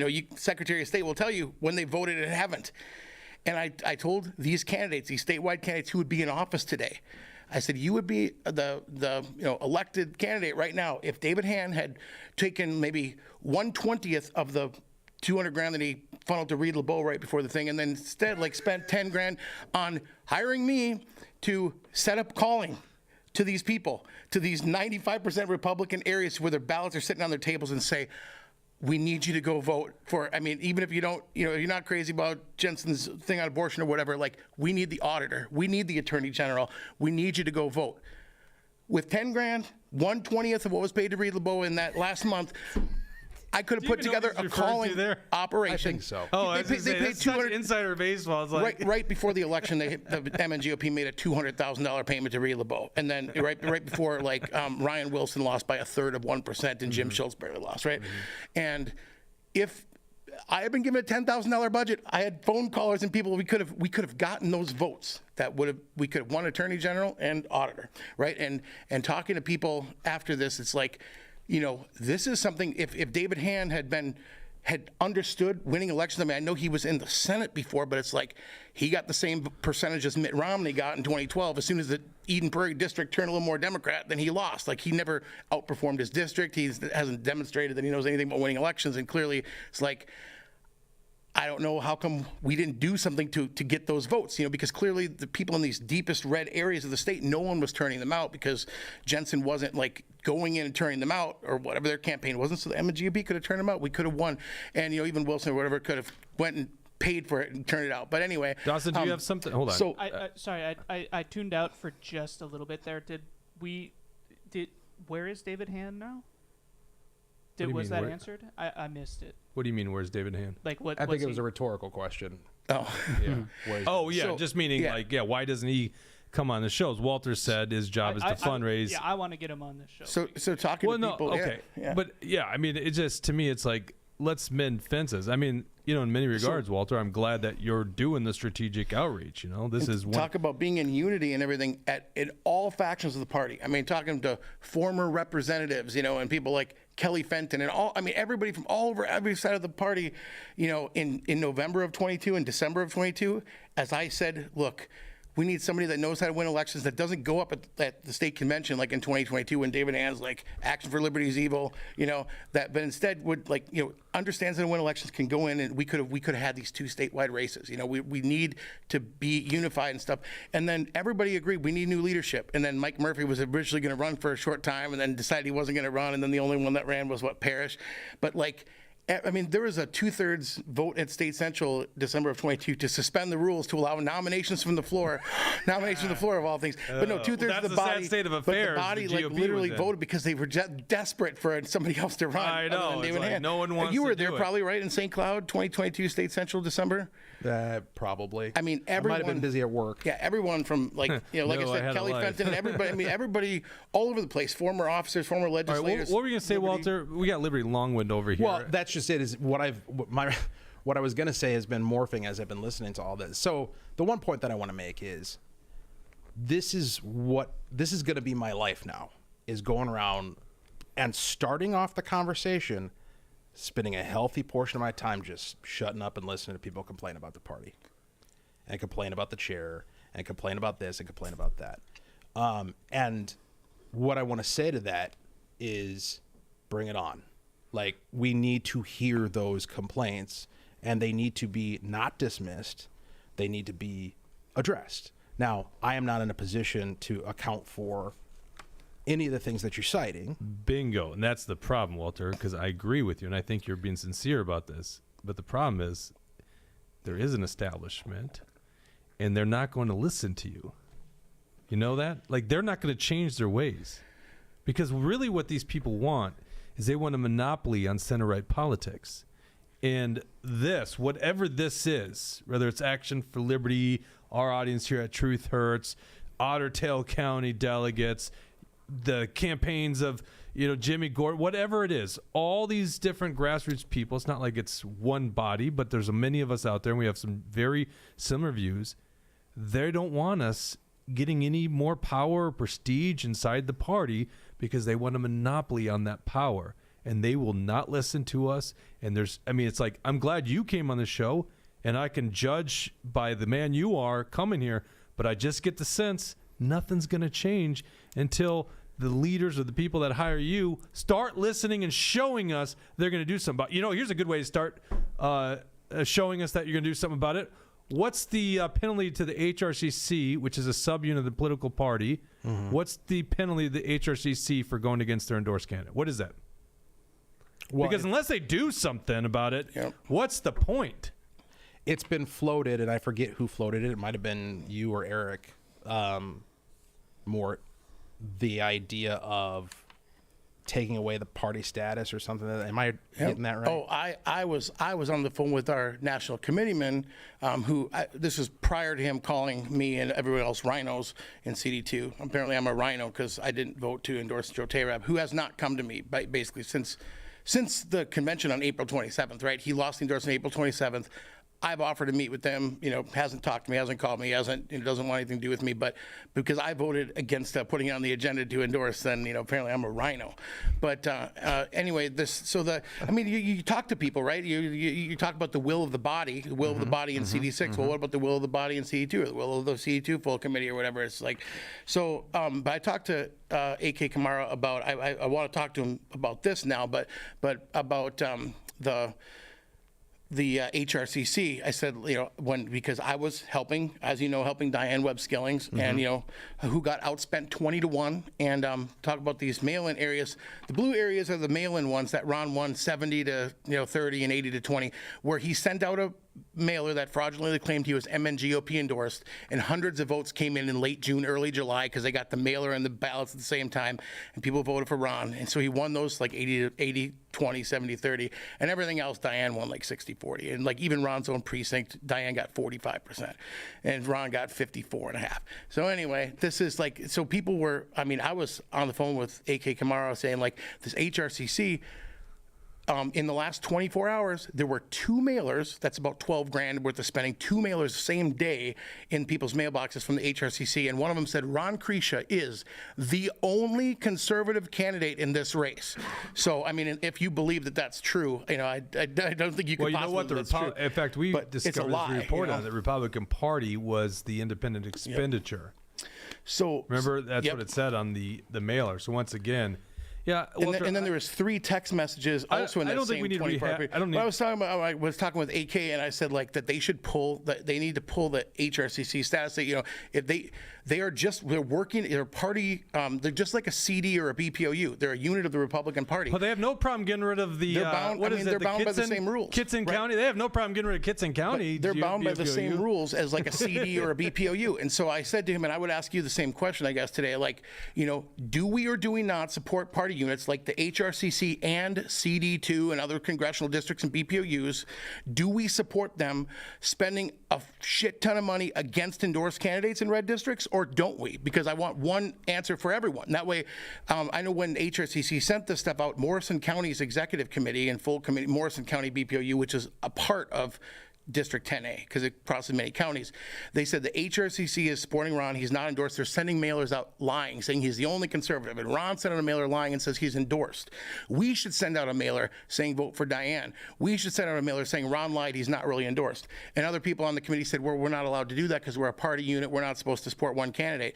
And it's like, well, they're a party unit and they're doing it. So Morrison County BPOU wanted to do it. And there was a debate. And they ended up not spending a dime. And Ron won by 35 votes, which would be 18 changed votes, which was the result of people thinking that he was endorsed and voting for him. So then my question to you, like I said, he's to AK, long-winded. Right? But my question to you, same as it was to AK Oh my Kamara. God, here comes the question. Do we want, yes or no, should the HRCC and Morrison County and these groups spend money in red districts at their own against endorsed candidates, whatever they want, or not? Because they got to play by the same rules. If you asked the question. Yeah. Well, okay. He asked the question, then he still goes on. I was like, Yeah. You did you get the question? That's what I was going to say. I don't even know if I know what the question after all that I would know what the question What is the question? Can you yes, articulate- rephrase the Party question. units, including HRCC, congressional districts, and BPOUs, should they be allowed to spend against endorsed candidates in red districts at as much as they want, or should they be bound by the MNGOP Constitution, which forbids such activities? I would say they should not be spending money against endorsed Republican candidates for multiple reasons. You can make, and I'm not sure of the provision in the Constitution that you're referencing.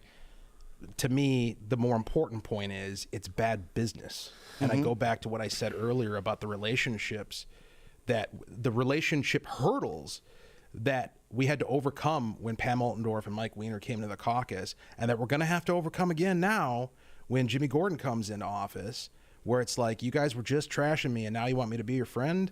Like, you got to have a level of character that is unusual to be able to have somebody come at you like that and then turn around and work with them and be friendly and try to do things. What are you together as a more caucus. what are you more offended by? Someone that trashes you, or somebody like Tom Emmer who votes against your liberties, votes against your pocketbook, votes to fund foreign wars in Ukraine, votes to indebt your children with more debt, $35 trillion and counting? What offends you more? Let's talk about Tom Emmer, which I did not come in to do. I think Tom Emmer and how he has had to operate in the roles that he's chosen to serve in as leadership, the whip, and then he was running I forget what they call it, the big congressional election group. NRCC.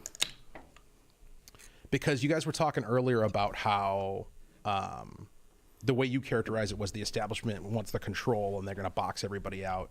And I don't begrudge that sentiment, the idea that that's how you feel about it. I would suggest that it's more complicated than that. There's some of that, to be sure, right? Like, people like power and they like to keep it. That's absolutely true. I'm not going to try to convince you that that ain't true. But what I would suggest is that what you're actually seeing for the most part is competing market interests. And what I mean by that is that, like, when delegates come to a convention and they're looking to endorse somebody, some of them, not all, I don't want to generalize, some of them are looking for who's the most conservative person here, and let's put them up. The most conservative person, that's all I care about. I want conservative stuff. Conservative, which that's where my heart is. I love it. There's another consideration, which is, can this person run a campaign? Can this person fundraise? Can this person talk to people in a way that they'll be willing to listen to? Is this person, and I know we hate this word as activists, are they electable? That is a real consideration. Yeah. And so when we go back to when we talk about, why has the party had trouble raising money? And I talked about return on investment, and that's what people are looking for. So, donors and people, all this money that gets raised in politics, people are looking for a return on investment, and they don't want necessarily the candidate who's the most conservative person in the room. They want the person who's going to win. So I agree with you totally on that. And that's obviously, that's a big thing. Some people want the most conservative. Some people want the one who's the most electable. The thing is, and that's very true. So in a district like, District 41 or whatever, like, where it's a swing district's 50-50, you got to get an electable candidate. You can't have some like lunatic in a Democrat-leaning district or whatever that's too conservative to win or something like that. But when you talk about a district like 10A, where there was no Democrat Hold on. Stop. I got it. We're talking about CD6 right now. If we're talking about anything. But you're going to 10A again. Walter Stay off off 10A. Okay, so Walter says so you're saying basically I'm saying someone's getting elected in CD6. Anyone is electable in CD6. Okay. That's he's making a general statement, but anybody who's so I would Do you agree with that? in CD2 that anybody is electable? Yes. Well, listen. Yes. Like anybody, like if somebody was dead or whatever, like they're going to win because like people are Republicans, and if the district is a strong conservative you look at numbers like in people said this, and they always say this. It's a lie that the establishment tells, if there is such a thing as the establishment. When Nathan Wiesenberg was running, oh my God, everybody said, everyone said, come on, you keep if going. Nathan is the candidate, if he's the candidate, he will lose to the Democrat. This is exactly what they we're lie. saying. They lie all the time. because he got the same 73.5% that everyone else did. Ron Krisha, everybody got 73.5% in the district. And you look at it's this people, and there's some districts that have more swing voters, but there's many districts where every single Republican gets 60%. You made your point already. We get it. Walter understands your point. All right. So so everybody's electable in CD6, right? So if there you go. Okay. So all right. So which is the more important principle here, or the equal? Because at this point, you can't possibly believe that Tom Emmer is a good actor in politics, do you? I mean, not only is he voting this bad way, he's the whip. He's the guy telling others to vote that way. He's the one going out and getting those votes for more debt, for Ukrainian war. I mean, Israel war. I think that's a bad war, but doesn't seem to unify the base as much as the Ukrainian one. These are just like unforgivable positions if you actually care about the future of our republic. I don't begrudge anybody having a problem with a vote or votes that Tom Emmer has taken. There are votes that he's taken that I would not have taken. There's votes that he's taken that I've raised my eyebrows and gone, what is that? And he has to answer for that. That's his responsibility. I'm not going to try to explain why he voted this way or that way. But what I can do is try to offer some perspective into what is influencing how he behaves as the majority whip and as the chair of the NRCC. And it goes back to this dynamic of market incentives. So the dysfunction that we see in Congress right now, which sickens everybody, they got like, what, an 18% approval rating as a body. Mm-hmm. The dysfunction that's happening in Congress right now is because you've got on one end of the ideological spectrum within the conference, within the Republicans, mm-hmm.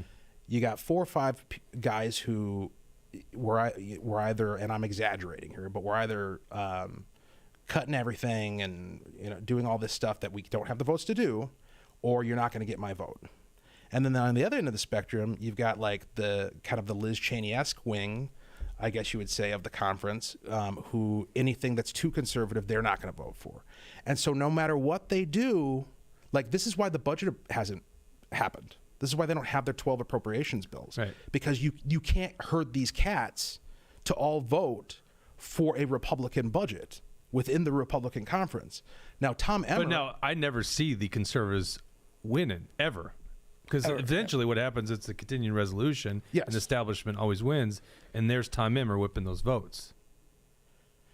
Well, no, the Republicans have the majority, and they just get the 8 people on the Rules Committee, including Fishbach, to shove it to the floor, and then the mostly Democrats vote for it, and then yeah, well, that funding and everything. That says a lot too, so right? people have told me in CD2, oh my God, what if by some something along the lines of me winning the Powerball, it's 218 to 217, and Angie Craig beats Joe Tayrab by a couple hundred votes, and like it's on my shoulders that they have the majority. I'm like, they have a majority now, and then all they have is 8 people on the Rules Committee to shove something through so that Democrats pass it with all the Democrat votes. Tell me how this majority is doing anything right now. Like what in the world?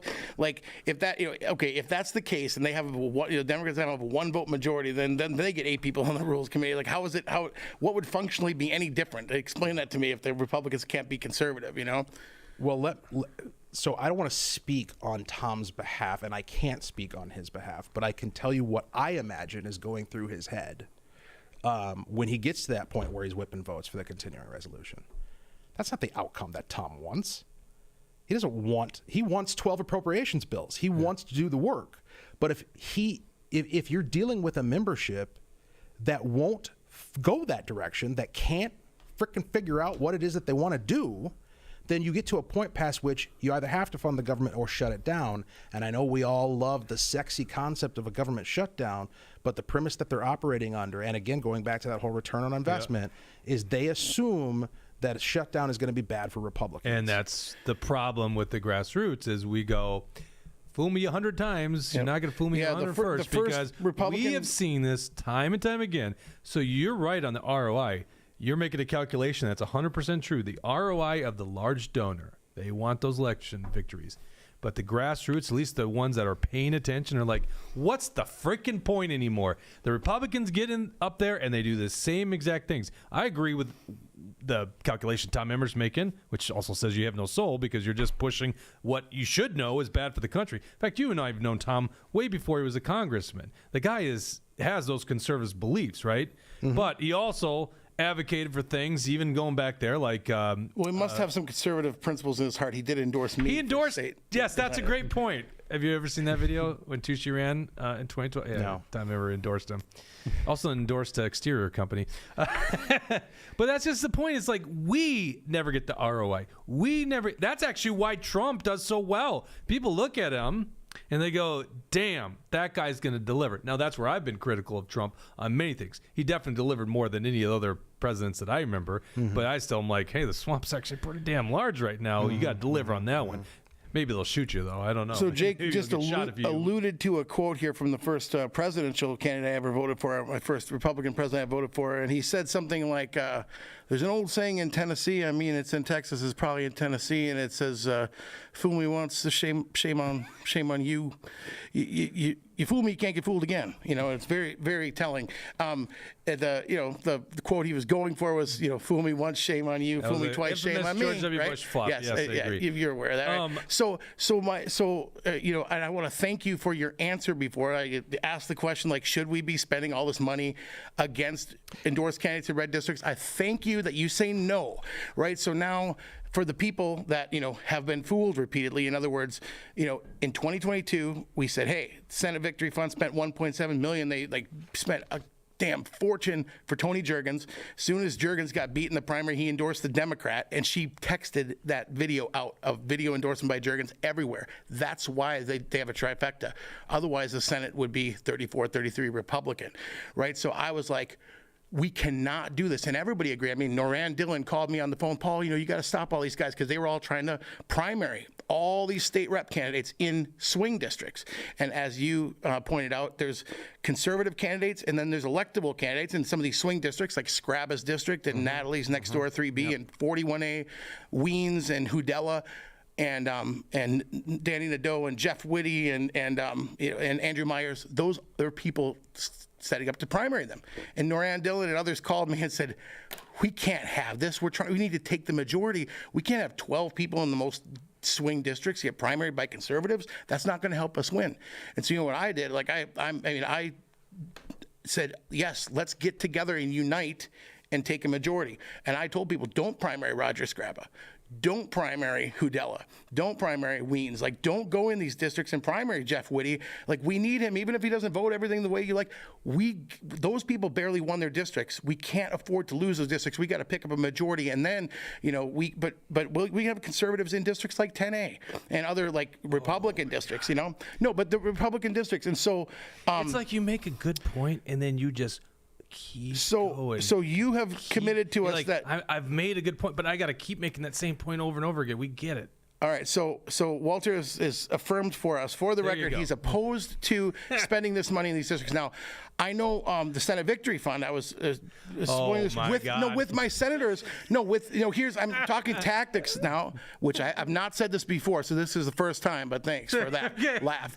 That when they spent all this money against DePel and we lost the Senate, I said, look, there's 33 Republicans in the Senate. If 17 of you say no, we're going to fire this Senate Victory Fund people and make sure that they don't spend money against endorsed Republicans now, then the 17 people could do it. So Wiesenberg, Liskey, there's all these conservatives in the Senate. I bet 17 of those senators would say, yeah, we should spend money against Democrats, not Republicans. And I personally couldn't convince 17 senators to do it. But 17 senators, could. I mean, if 17 senators wanted to, they could kick the other 16 out of their caucus if they wouldn't get in line. You know what I mean? They couldn't do any of that. If it matters enough, like I said last time, fool me once, last time I told people don't primary these conservatives, You and now, literally brought that point up. These liberals. So now you got Heinzman, you got these people that are pouring all of our money into these red districts, and it makes us lose. We've made this point. No. Damn, douchey. We have not made the point. It's so Walter agrees with me. Yes, and he agrees with you. And he said before, there's a whole bunch of people. Yeah, I'm not asking him if he agrees, Jake. Let me finish. No, I don't want you to finish. He doesn't want to move on to this next Walter, topic. he doesn't. He wants to move on to a different topic other than this, which is the most important one in Minnesota. The question. I will let you. Unlike Walter, I'll let you speak to the convention. Yes, thank you. Because this is what I've been trying to ask the entire time, and I told you pre-show just before we came that I wanted to ask this, and every time I get to it, you're like, oh, Tom Emmer. So now we know that we don't want to spend money against Republican candidates in red districts, but the leadership, there are people that will, and in fact, they lied to me. I mean, like I said, even Isaac Schultz went to the BPOU and said, I agree, we need to do this. So there's some people that want to, and then people like you and me who want to beat Democrats and win a majority. And I know that many people like me have said, you know what, fool me once, shame on me, but I'm not going to be fooled again. I don't believe anybody. we're going to make sure everybody gets a primary challenger. Like basically next year, anybody who gives 1 penny to the HRCC gets a primary challenger. Everyone who won't denounce Josh Heinzman gets a primary challenger. Anyone who hasn't like spoken up, or like people in Morrison County, when Isaac literally came to their BPOU, they're like, he needs endorsement challenger, primary challenger, because it's his fault that we don't have a majority. And I'll look at great candidates like Nathan Hirschbach that I'm working for, unpaid, giving tons of my time and stuff, volunteering to try to get a guy elected that has no help from the HRCC because they're spending all their money, against Republicans. And so is your point that these people that so there's going to be there's going to be a penalty. It's going to be enforced by we the people. Is that what you're getting? It will be either one way or the other. We need to get either people like Walter, like the legislators, not the party staff, but maybe as party staff you have some role in this too. But legislators need to rise up, right, in both maybe the Senate and the House, and say, if the HRCC is going to do, we need to hold these people accountable. The people that caused us to lose because I'm thinking we're not. I hope to God we get the majority, and I'm working hard for people like Hirschbach to win and flip seats. But if we don't take a majority in the House this year, right, now it's the second time in a row that we got fooled, that they spent our money and made us lose.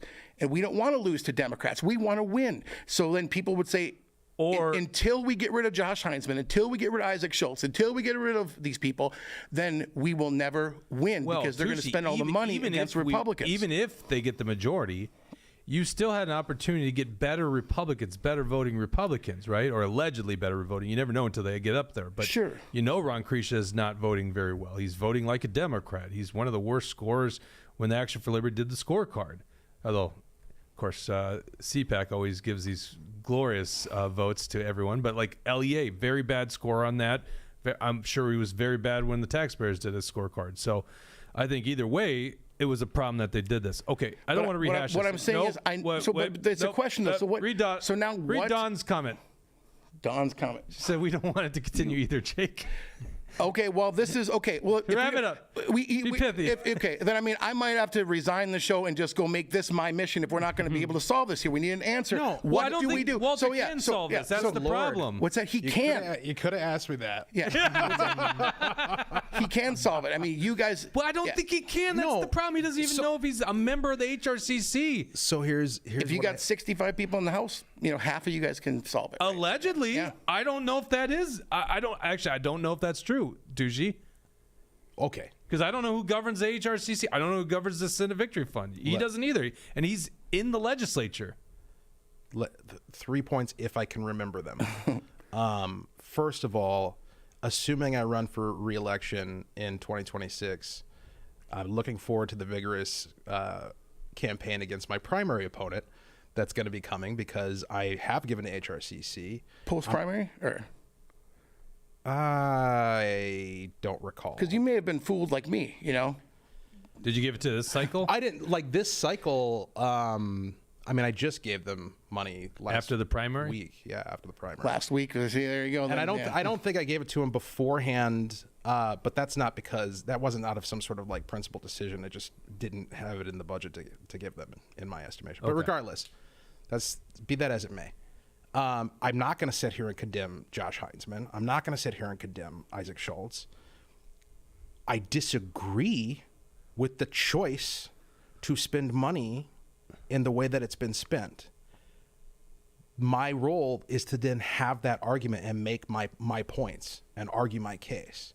Now, the problem is that in what context does that conversation happen? Right. I mean, I can call them up and we can have that conversation. I mean, it might happen November, whatever time you guys meet and have a caucus meeting, right? Sure. That's what probably happened too. Well, that's a caucus meeting. It's not even the HRCC. Correct. Well, leadership will be elected. Yeah. Well, so just to clarify or give some context, when the caucus meets, typically we're meeting at the state capitol, and we are not to be discussing election issues at the state capitol. And so you've never actually met off the Capitol grounds to have that conversation on elections? Actually, we have, but not frequently. But you participated. As a caucus, yeah.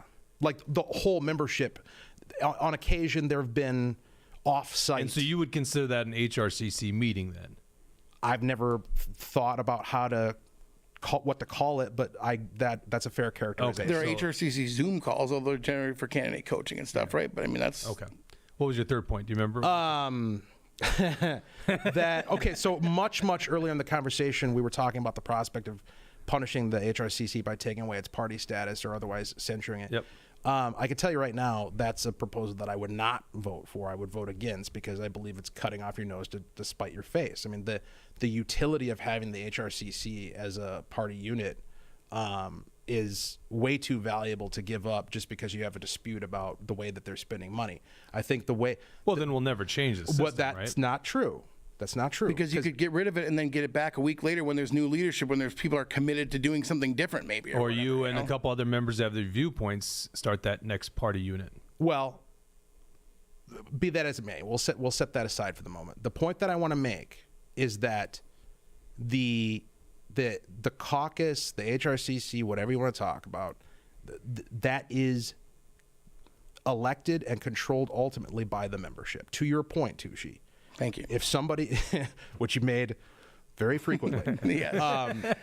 I hope all the viewers understand. I don't know. There are ultimately mechanisms for the membership to assert themselves and to assert their opinion. So what can you do?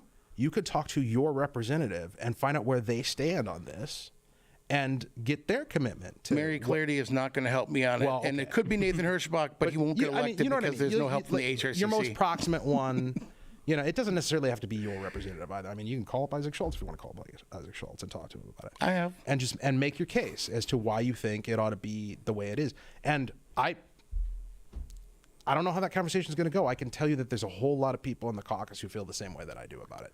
A whole lot. I know that there is, and that was my point. I know there's probably 17 senators, which would be a majority that feel that way. But I couldn't get those 17 to stand up to the other 16. You know what I mean? Sure. 17 senators say we spent $1.7 million against people like DePel, and then the guy that we supported with all of our staff and all our resources endorsed the Democrat and gave the Senate victory to somebody else. 17 of those senators oppose that. I mean, this is the point: is things will never change until they do it. And there is an establishment. That's establishment. And they're people running. Well, I mean, you can smile, Walter, but that's clearly what it's doing. They're protecting the status quo. Heinzman and these guys, and they're even going against the party's rules in doing it. And they're going against probably going against the will of the caucuses, but they don't care. Yeah, the because majority they're going to do it because their job, you guys. their job, and the ROI for a lot of because these guys don't raise a ton of grassroots money, right? Sure. Even when they raise the grassroots money through mailers, so it's like an 80% burn rate. They're usually beholden to very large donors. You can look at actually, in the case of HRCC, look how many PACs and unions too, special interests lobbyists donate to these organizations. So, they're actually the ones that they're answering to, not to the grassroots. Hence why I think there's a mismatch, because why would they care about the grassroots? Well, so again, I go back to the concept of market dynamics, right? So that they need that money that they're raising in order to compete in the election and secure or retain, if they have it, a majority. The money's got to come from somewhere. The mismatch, because when you talk about ROI, the grassroots will never believe you guys that you're going to do something for us when your priority or your top principle is to get elected to a majority. In fact, you brought up David Hand slamming Action for Liberty and me personally 2 years ago in an email. He sent a mass email saying that, Action for Liberty and Jake committed a felony and they're being investigated by CFP. Completely innocent of all charges. It was ridiculous. It took us like two years for them to investigate us and subpoenas. It was ridiculous for a stupid thing that we didn't even do. And it's like, he wrote in that press release that Action for Liberty doesn't even share the mission of governing majorities. And it's like, yeah, we don't share that mission. We don't believe in governing majorities. What we believe in is standing up for principle and moving issues. And you don't always need a majority to do it. There's this thing, this, right? They always say Action for Liberty only attacks Republicans. Like, you know why that is?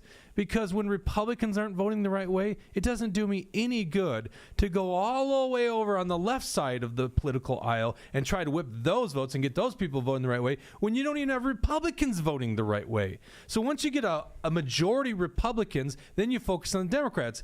And what we did during COVID, it's a great example of that. All Republicans eventually unified, not the first time, by the way, but unified in getting rid of Walz's emergency powers, which were devastating to Minnesota's economy. And then what we did is we actually had to go find which were the right targets, and eventually it was 6 con artists who literally would have changed the vote. And all 6 of those people targeted They happen to be in greater Minnesota, many of them up on the Iron Range. Now, a single one's going to be back in 2024 or 2025 because they've either been taken out in elections or they've just decided they're not going to run again. And that's the way the process works. And that's why Walz eventually had to sign the end of his emergency powers, because they're like, oh, crap, they're beating the shit out of these Democrats. We better get in line, because every politician wants to get reelected. And so in order to get reelected, they can't have a bunch of angry voters. And so to me, it's just like, we're not seeing anything ever change here. We don't get the ROI on the grassroots, because our job is to make sure we save this republic, we save this state, we actually get the things that we believe in passed into law. But seems like the Republican establishment only cares about the power, being in governing majorities, as they say. And what does governing majority even mean? It means we just have to make sure it never closes down. It doesn't matter if we had debt, as long as it doesn't close down. Well, I'll tell you, excuse me, and what we've all seen over the past 2 years is what the consequences of not having it is. So, I mean, just go down the list. Right. Thank you for making my point again. We need to stop this stuff against the Republicans, otherwise we'll never get a majority. But you're right. Devastating. Yeah. Yeah. That's exactly right. So you're endorsing my guerrilla warfare tactics of everyone gets a primary challenger until we stop spending money no, against I don't think that's a Republicans? great idea personally, but I'm not going to condemn how it else is it going to stop? Because I know Mike Wieners told me, and you've told let me. Walter finish okay, what he's all going to say. I want to hear what you. Now Yeah, I now can't you remember did what it to I me was gonna too. say. Okay, all right. So you covered a lot, and we could talk for another hour just about what you just said. Yeah. Because there's a lot of dynamics woven in there. But you brought up mission. That's what I wanted to click Oh, on yeah, to. yeah. You brought up mission, and I'm glad you did, because I've been thinking a lot about mission lately, right? So what is the mission of the Republican Party of Minnesota? It's articulated in our Constitution, I believe, which is to get Republican candidates elected. That's the mission. Now, as you correctly point out, because I looked at your guys' mission too, I can't recall it off the top of my head, but when I knew I was going to come in here, I wanted to make this point. Your mission is not to get Republican candidates Protect elected. liberty for the next generation. Yes. I assume you're talking about Action for Yes, Liberty. correct. Mort's Yeah. in charge, by the way. Oh, okay. That Sure. show's different, but yeah. Sure. I still support Action for Liberty, great people, but we got a great leader now. Sure. Well, I guess we had a great leader before, right? But That sounded really my weird. point is that those two missions will come into conflict. They absolutely will. And so I think to criticize the HRCC or any party unit for having the mission of electing Republican candidates or securing a Republican majority or keeping a Republican majority once we have it, that's literally their job. The idea that they would put anything above that, including your favorite conservative provision or principle. Including protecting incumbents? What's that? Including protecting incumbents. They're putting that above a majority right now. I would agree with your reasoning on that. And that's the conversation that we've got to It's have. self-evident, really. I mean, it's very much Yeah, self-evident. but they How think you they could have their cake and eat it too, right? You They can't think pull the they can. staffers out of Sioux-X district. Never Well, they give think her they a can. They think they can make up Don't the time. give her a Okay, meal plan. Sorry. Go Go But ahead, my point is that when you say things are never going to change, you're right and you're wrong. The way in which you're right, what's never going to change is you're never going to have a caucus leadership that's not concerned about the majority. That's what they get elected to do. Mm-hmm. I as a member of the Republican caucus, the House Republican caucus, I want my leadership focused on securing a majority. You know why? So I don't have to sit up and argue against the what was the thing they tried to do at the end? The Equal Rights Amendment. Yeah. That's going to fundamentally transform the Yep. state constitution Yep. into a piece of incoherent garbage that nobody will be able Thanks to to enforce. Josh Heinzman, the HRCC spending money against Republicans. He's got to bring It's it back coming to that. back this year. But you know- I went to the Okay, at the no, state no, fair. no, I went to the no, MCCL no, booth no. and I explained to them, No, to the no. people working the booth, God, how no. thanks to Josh Heinzman, the HRCC, Yep. that's where the ERA is coming from, because if we fail to win a majority, it's because we spent all our money against Republicans, and they were devastated about that. So I'm going to keep at it. I actually think that our objective works very well for your objective. Should. Right. Should. It can. And by the way, you brought up earlier, people say A4L is always going after Republicans. Look at your booth at the state fair. I know. There's this one legislator. We had a donor, a supporter, and they emailed to their legislator, said, "You need to get on board with Action for Liberty's doing." And he forwarded like our email. This was a couple years ago, but like the dump walls or whatever it is. And he responded back and he goes, "Oh, Action for Liberty, all they do is attack Republicans." And he forwarded the booth that says dump walls. Right. Let's not forget Right. who's trying to destroy this country. It's the socialists, the Marxists, Yeah. whatever you want to call them. They've filled up the ranks of the Democrat Party. They have some of the ranks of the Republican Party too, but they've filled up the ranks of the Democrat. There's no solution in the Democrat Party anymore.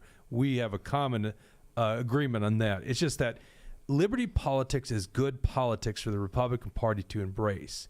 And so if they embrace the same objectives that we have, then they can be successful. I would argue they'll raise more money. Trump, for whatever it is, if he follows through or not, is embracing a very core belief in a lot of people. And it's why the average grassroots guy wants to give to Trump. But in the Republican Party of Minnesota, they don't seem to care and don't seem to want to embrace this kind of stuff. And they have so much potential in doing it. So I just see it as we are going to continue the status quo. And if we continue the status quo, we're just not going to be successful in politics in the future. And then we get more probably Democrat majorities, or even when the Republican majorities happen, we're not going to get anything done. And then the last thing I'll leave you with here, Walter, is like, if it's not to get the principles of liberty to progress or go forward or to restore liberty, if that's not our common objective, then what is the point in politics? Are we just doing this for a social club? Are we just having fun? Do we not go to church on Sunday, and so we need some other outlet, some other community? Is that what politics is? I get involved in politics. Do you go to church to worship God or as a social club? There you go. Do you get involved in the Republican Party to, make conservative principles or have a social club? But I'm glad, I agree with both of you guys. And I'm glad we have the same objective. The same people that are opposed to our liberties, that are stopping us from protecting our liberties, the same people keeping us from the majority. So we have the same few people that we have to work on. Let's, we're on the same page. I love you too, Gosh. Mr. Liberty Longwind. All right. Before we sign off here, Walter, if you could give me 5-10 more minutes here. This actually goes into where we do agree big time. And I wanted to bring this up, and then we'll do our post show. This is on the post show. We're going to hear about whether pit bull eating dogs and geese, and whether pit bulls eat geese. I and might other be too migratory tired birds. at this point wait a to minute. even. No, we will hear about that. I know. Well, you get a bathroom break. All right. So. You watched the debate on Tuesday, right? Yeah. Okay. So apparently Trump lost this thing big. I mean, Kamala did an amazing job. I'm just like, did you guys watch the debate? I watched the second half after a BPOU meeting. The biggest thing I learned from the debate, by the way, is Kamala is trainable. Okay, because that was the big question, and that's kind of sad that you have to see if the candidate can actually have coherent thoughts and not completely screw up and sound somewhat intelligent. So good job, Kamala. You did that. Great, right? But they're like, oh, Trump took the bait on the answer, and he didn't. It was like Trump actually kind of threw out the whole thing, kept making great arguments about the economy and the border security. It's like, I'm pretty sure everyone left that debate knowing that. But what I thought was most interesting about this debate is the gaslighting after it, especially when it comes to fact checking, which is such a new thing. It's like the fact checkers. Oh, this is what's true. It's what the fact checkers say. Even ABC, which they're live fact checking one side, which I also think the average voter, the ones that watch that debate, it's a very small minority, like 5%, that are literally undecided, probably watch and go, hey, why don't they actually say something about Kamala here? I don't think she's always telling the truth. But anyhow, this is a really good montage. This is the B1. You got to put the headsets on. This is a B1, or the montage on all the things that Trump said that was supposedly fact-checked, and then the truth. So let's go ahead and watch this. This is by Dave Rubin. Sorry about that. I'm not signing a ban, and there's no reason to sign a ban. Understand, in his Project 2025, there would be a national abortion, a monitor. What she says is an absolute lie. There is no state in this country where it is legal to kill a baby after it's born. Nowhere in America is a woman carrying a pregnancy to term and asking for an abortion. The infant would be delivered. The infant would be kept comfortable.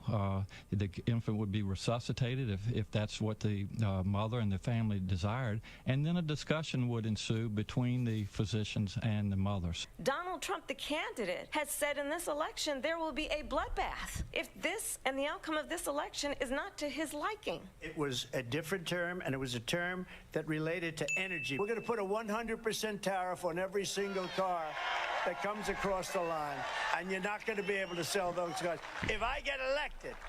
Now, if I don't get elected, it's going to be a bloodbath. Let's remember Charlottesville. There were fine people on each side. Very fine people on both sides. And I'm not talking about the neo-Nazis and the white nationalists, because they should be condemned totally. Tim Walz and I are both gun owners. We're not taking anybody's guns away. Let us finally pass an assault weapons ban and universal background checks and red flag laws. I mean, what a great montage of just, abortion ban. I don't know, was that 5 issues that easily could be fact-checked? In the case of the abortion, this is what I wanted to get your opinion on, because you're an actual legislator. You were there during this thing. What's the lady's name? It was Dave Muir, and what's the lady's name? Lindsay Davis. She interrupts after Trump saying, well, there's no state, you heard it there, no state that actually allows babies that were born from botched abortions to die. And I'm like, we wrote about this, like literally in Minnesota, we wrote about this thing. And so pull up, Dawson, the B3. This is, I don't know if you've ever seen this, Walter. The Minnesota Department of Health actually has to produce a report to you guys. This is from July of 2022, so it's the numbers from 2021. Sorry, you said B3. This is the right one? Nope, sorry. B4. Sorry, good catch. I do want to talk about Jesse's article. Very well done. If you go to page 30, there is a report. They're required to do this called Born Alive Infants Protection Act report. Yep. Are you familiar with this at all? I'm familiar with the fact that that was repealed and now we don't keep any report or statistics on this. Oh, we do, actually. Did you? So I was like, I don't think I knew about this. You're a legislator. Now, you've been there for 2 years, obviously, so you're relatively new. But apparently they were required to do this. And in the case here, it says, for the calendar year of January 2021 through December 31, 2021, 5 abortion procedures resulted in a born alive infant were reported. Yeah, so those are from 2021. So my understanding is they changed it so they're not going to keep these records anymore, and we're not going to get these reports from the Department of Health anymore. Right. Yeah. Okay. So, but did you know that they used to report this? So even 2021? Okay. So then let's go back to Jesse's article, because you're absolutely right. We reported this thing, and you knew about this. You probably spoke out against the House floor. This was an omnibus bill that got dumped on your guys' plate under 24 hours. By the way, there's rules until there's not rules, right? I think it was 800-some pages, 845 pages, right? Mm-hmm. So this is SF 2995. It had repealers in it.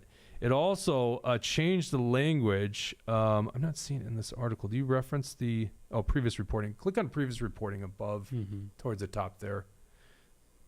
Looks like I wrote this article back in May of 2023. You'll see there, there was something that was called basically medical care born alive infants. They got rid of as a result of an abortion. I struck it out. So that's what they do when they want to remove that from law. And then there was repealer. So exactly what you said, Walter, is they got rid of it. Now, I heard also this never happens, right? Right. The reports right there are 5. We looked into this. If you go back to that report, Dawson, and I think is it page 58? Well, and generally the this never happens argument is complete and utter garbage, because the question isn't whether it ever happens. The question is whether it ever should. Right. And once again, they always talk about rape and incest, and that basically is a rarity too, that's like less than 1% of the cases involved, and we got to spend all our attention focused on that. Right. So, yeah. I know there's a lot of, like you always hear, because they say it never happens, and then people always call the abortion clinics and say, a woman calls, I'm 32 weeks pregnant, and, the father just left me, and I want to have an abortion, and then they'll say, oh, yeah, well, we can't get you in for 2 more weeks, and then she'll be like, I'll be at 34 weeks, then is that going to be okay? Yeah, sure, no problem. Like there's hundreds of these videos, people making the calls, right? So in other words, they always say it doesn't happen, and there's people who call the abortion clinics like, is that going to be okay to go in 34 weeks? Do you do that all the time? And they're like, yes, we do. It's such a self-own. It's such a self-own on their part to go to the this never happens claim, because if it's a great thing to do, if it's morally acceptable, if it's right, then why would you want it to never happen? Why is it never happening a good thing? I thought we were supposed to celebrate these, right? They know in their soul, even if they won't express it out loud, the immorality of what it is that they're allowing and preaching. But instead of addressing it directly, they go to the this doesn't happen argument to try to convince you that, I guess there's nothing we need to do to prevent it from ever happening. I mean, shouldn't 5 babies, shouldn't 1 be enough? I mean, this is their line all the time, right? Shouldn't 1 be enough? Yeah. If it could save just 1 life. Well, here's the numbers. We looked into this too. This is table 13, page 48. There's surgical and medical abortions. I'd argue there should be none, but this is what's currently happening. Roughly, and I guess these are 2020 numbers. So of occurring in Minnesota, which is another interesting thing, they see who's coming across to our state to get these abortions. But there's 10,339. I'm pretty sure those aren't in reported in thousands, right? Like budget figures. Wouldn't that be scary? Maybe that's what they want. But 10,339 abortions that occur in Minnesota. Of that, and you can see it's dilation and evacuation. That's partial birth abortion, which we would assume at that point most of those are going to be viable babies. 687 that occurred in 2020. 687. And so what we know from the reporting is of those, which are they are induced. They were born alive. 5. You could even look in that numbers. Dustin are going back and forth on it. Maybe 2 of them you take out because they were going to die regardless of any care. It was 3 of them. So then there's 3 left, and I still go with your point, Walter, if there's only 1. But once again, there's 687 of these late-term abortions, and you got to imagine a majority of these things, these babies, human beings, could actually be viable outside the womb, 100%. And we are killing it.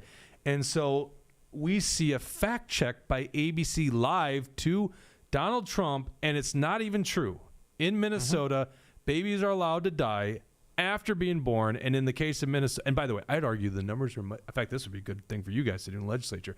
I bet you anything, I would just bet so much that the numbers are worse than that, and they're just not reporting. Because anyone that could actually extract, because you can't possibly look at this, right, in a partial birth abortion and go, that's not a human being. You can't look at that and not say, that's a baby, because it's recognizable as a baby, right? It's developed. Anyone that would do that would also not have the ethics to accurately report things to the government. I even saw in this report, they say what happened to all the discarded babies. We're not going to use fetuses, babies. And zero are unexplained. It's either burial or cremation. 0 is other, which would be, we've seen the same reporting that there are baby parts being sold. Well, I guess maybe they still call it cremation, but they sold the baby parts and discarded that, which is just so sick and disgusting. And that's what the left really, in my opinion, represents, the very bad part of the left. And I think most people are against it in this country if they know that. And Trump, to his credit, and we've been saying this for years, what we have to do on the conservative side, the pro-lifers, need to not talk and not play defense, but tell them how bad their radical views are. But it's such an interesting thing that we're being gaslit by the media and the fact that, Trump just making that one up. Maybe he made up the cat's comment, Dawson, I don't know. But he's not making this up. There are babies born alive that are not getting life-saving care, and it seemed like it was happening even before they got rid of that law. Yeah, this is a point of controversy. I mean, we've talked a lot about controversies within the party today, but this is another controversy within the party at all levels, elected people, activists, donors, and it is an unresolved battle where on the one hand, you've got people who are saying, because we need to win elections, because it's so important to win, we need to back away from this issue, put our heads in the sand, come up with some cutesy way to talk about it that is going to somehow satisfy people. And I'm betraying my bias here. I think that's an absolutely absurd position, because it's not as though, in order to think that plan, that strategy is going to work, you have to imagine that there's a statute of limitations in everyone's head past which they will forget that Republicans were ever pro-life. Like, that's never going to happen. Right. It's not like there's some like radical pro-abortion or even moderately pro-abortion person who votes against us because of that issue, who's suddenly going to be like, you know what, I haven't heard Walter Hudson talk about abortion for about 6 months. And I think I'm about ready to hear what he has to say, right? Like, that's an absurd idea that's going to happen. I agree with you. I loved what Trump did. I think we need to have an offensive campaign and we know it will be effective because of how they're reacting. Because of the fact that they're trying to do a fake fact check, because of the fact that they're talking about, oh, this never happens, that never happens. They don't want to talk about this issue on that end of the spectrum. So that's where we should be bringing the conversation. Bingo. And by the way, do you know he asked, when does life begin? Or he basically asked, when is abortion not good? 7, 8, 9 months? Do you know what her answer was? She didn't answer that question. Like, that should be, hello. Well, maybe we're over the target there because they don't want to answer that question, meaning they are fine up to the moment of birth, or in this case, even after birth. It's a human being. You should be protecting that life. The current orthodoxy within the Democrat Party is zero control, regulation, observation, record keeping. It's just going to be the wild, wild west. Like the one area of life where we're going to have an Ayn Rand utopia is in the killing of babies. Yeah. We're just not going to we're not going to pay attention. It's see no evil, hear no evil. Oh, but we'll send them money too. We'll fund it. We'll intervene in that way. And I'm telling you, this whole thing with the way that we address it, you want to talk about that side of the spectrum, the horrors of what it is that we're inflicting. But I think we also need to have kind of a cultural conversation about, like, how did we get to this point? How did we get to the point where with Bill Clinton, when I was in high school, was talking about how we want it to be safe, legal, and rare. And now you've got these activists who are going out there. I forget exactly what their connection was to the Democratic Party, but they're writing articles making the case that we need to destigmatize abortion and be able to, like, laugh while we're talking about it and it be a casual piece of conversation. So where they're at in their movement is they're now at the point where we're going to stigmatize you feeling bad about having killed your child. And we're going to promote a culture that says it's okay to be okay with having killed your child. Right. That's where we're at. Scary. And you know what? Bring that right on. I think that's a conversation we absolutely should be having. You go ahead and make the affirmative argument that we should celebrate death. I'll take that argument on all day long. Well, and the poor children are even born to these people, the same people that are doing that. They're fine with sterilizing these children when they're not even legally able to get a tattoo, but they are fine sterilizing a child. Yeah. It is so evil what's coming from that side on just the social, moral issues of the day. All right, let's leave on that note, Walter. I really do appreciate. I say Senator May Quaid had a really speaking of the utopia or whatever. She spoke to me. I was like, shoot, when they were having this argument about letting a baby that's born die. All these Republicans were making these cases and practically crying on the Senate floor and stuff. And then she said, look, I don't think that that we need government in this place. When someone's born with a baby is born with half a brain or something like this, and they're obviously going to die within like 90 seconds or something. Then somebody wants the mother to be able to hold their dying child in their arms. Instead we got to have paddles and be yelling clear and trying to resuscitate a baby that absolutely can't live. And let's let the doctors and the mothers decide. And I was like, shoot, that actually speaks to me. You know what I mean? But obviously that's not what it's about. That's like some kind of that's not what generally they're talking about. But that's their excuse for it, rather than like you said, the argument that, like you said, bring the argument on that we should be able to abort 8-month babies and 9-pound babies or whatever. 687. That's what the numbers say. 600. Why did I say 687? 611. 685. You're saying the amount of pages in the bill? I'm sorry. Oh, we do have the numbers for 2021. It's it's page 16. Oh, that's weird. 611 in 2021. So it went down. That's good. Still 611 dying by partial birth abortion. 687 looks like in 2020. Terrible. All right. Walter, thank you so much for coming in. Thank you for coming. Strategically outreaching to a good group of people. Yeah, that was good. And lots of good comments in there, too. And like I say, we'll see what kind of conversations happen on the other side of this. I'm sure there's going to be a lot of people who are very surprised What's the problem with having a conversation? Well, that's my point. Yeah, except for Chris Cory. But other than that, you mentioned having a something- conversation is a good thing, right? You mentioned something in reference to a Rumble rant about supporting Royce White, and you made reference to some things some strategic engagement in some communities that you had in mind. And I've had a lot of ideas about this. I was trying to talk through with the campaign. So, and we'll cover that after the show. Write me an 11-page email. What I was getting at is if you see a call from me, I'm not trying to hound you on the HRCC. I would like to share some of those thoughts about the Royce outreach campaign. Set aside that 30 minutes. That actually does bring up a good last point, which is I do have a party email now, so walter@mngop.com. So anything having to do with this outreach, and you want me to come to an event, or whatever issue you would like to attempt to have me address, walter@mngop.com. I love how you don't email his legislative email about campaign events. He can't. Tucci's emails right into that. Yep. I'm going to set up a little filter. Yep. All right. Thanks so much for coming in. Thank you guys for tuning in. Thank you to our great sponsors, Alpine Capture in St. Cloud, Minnesota.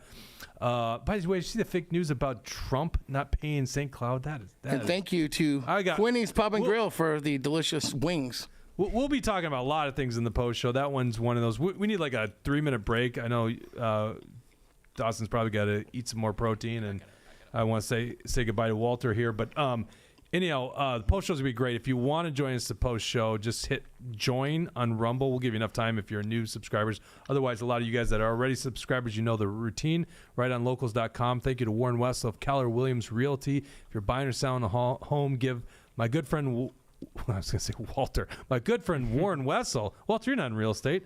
Warren Wessel, a call. And if you're buying a home, give the guys at John Gall Mortgage Company a chance at mortgaging or financing a home. I can't talk anymore. What am I doing? Do you even really want to do the post show? I don't know. Maybe I wouldn't be able to talk anymore. Then I'll hand it over to you. And if you have thoughts on strategic outreach, email walter@mngop.com. Anyhow, let me get 3 minutes, some water, and I will be ready to go on the post show. Go to Rumble, click on join. Thank you very much. And for the rest of you, we'll see you back here on Tuesday. Take care.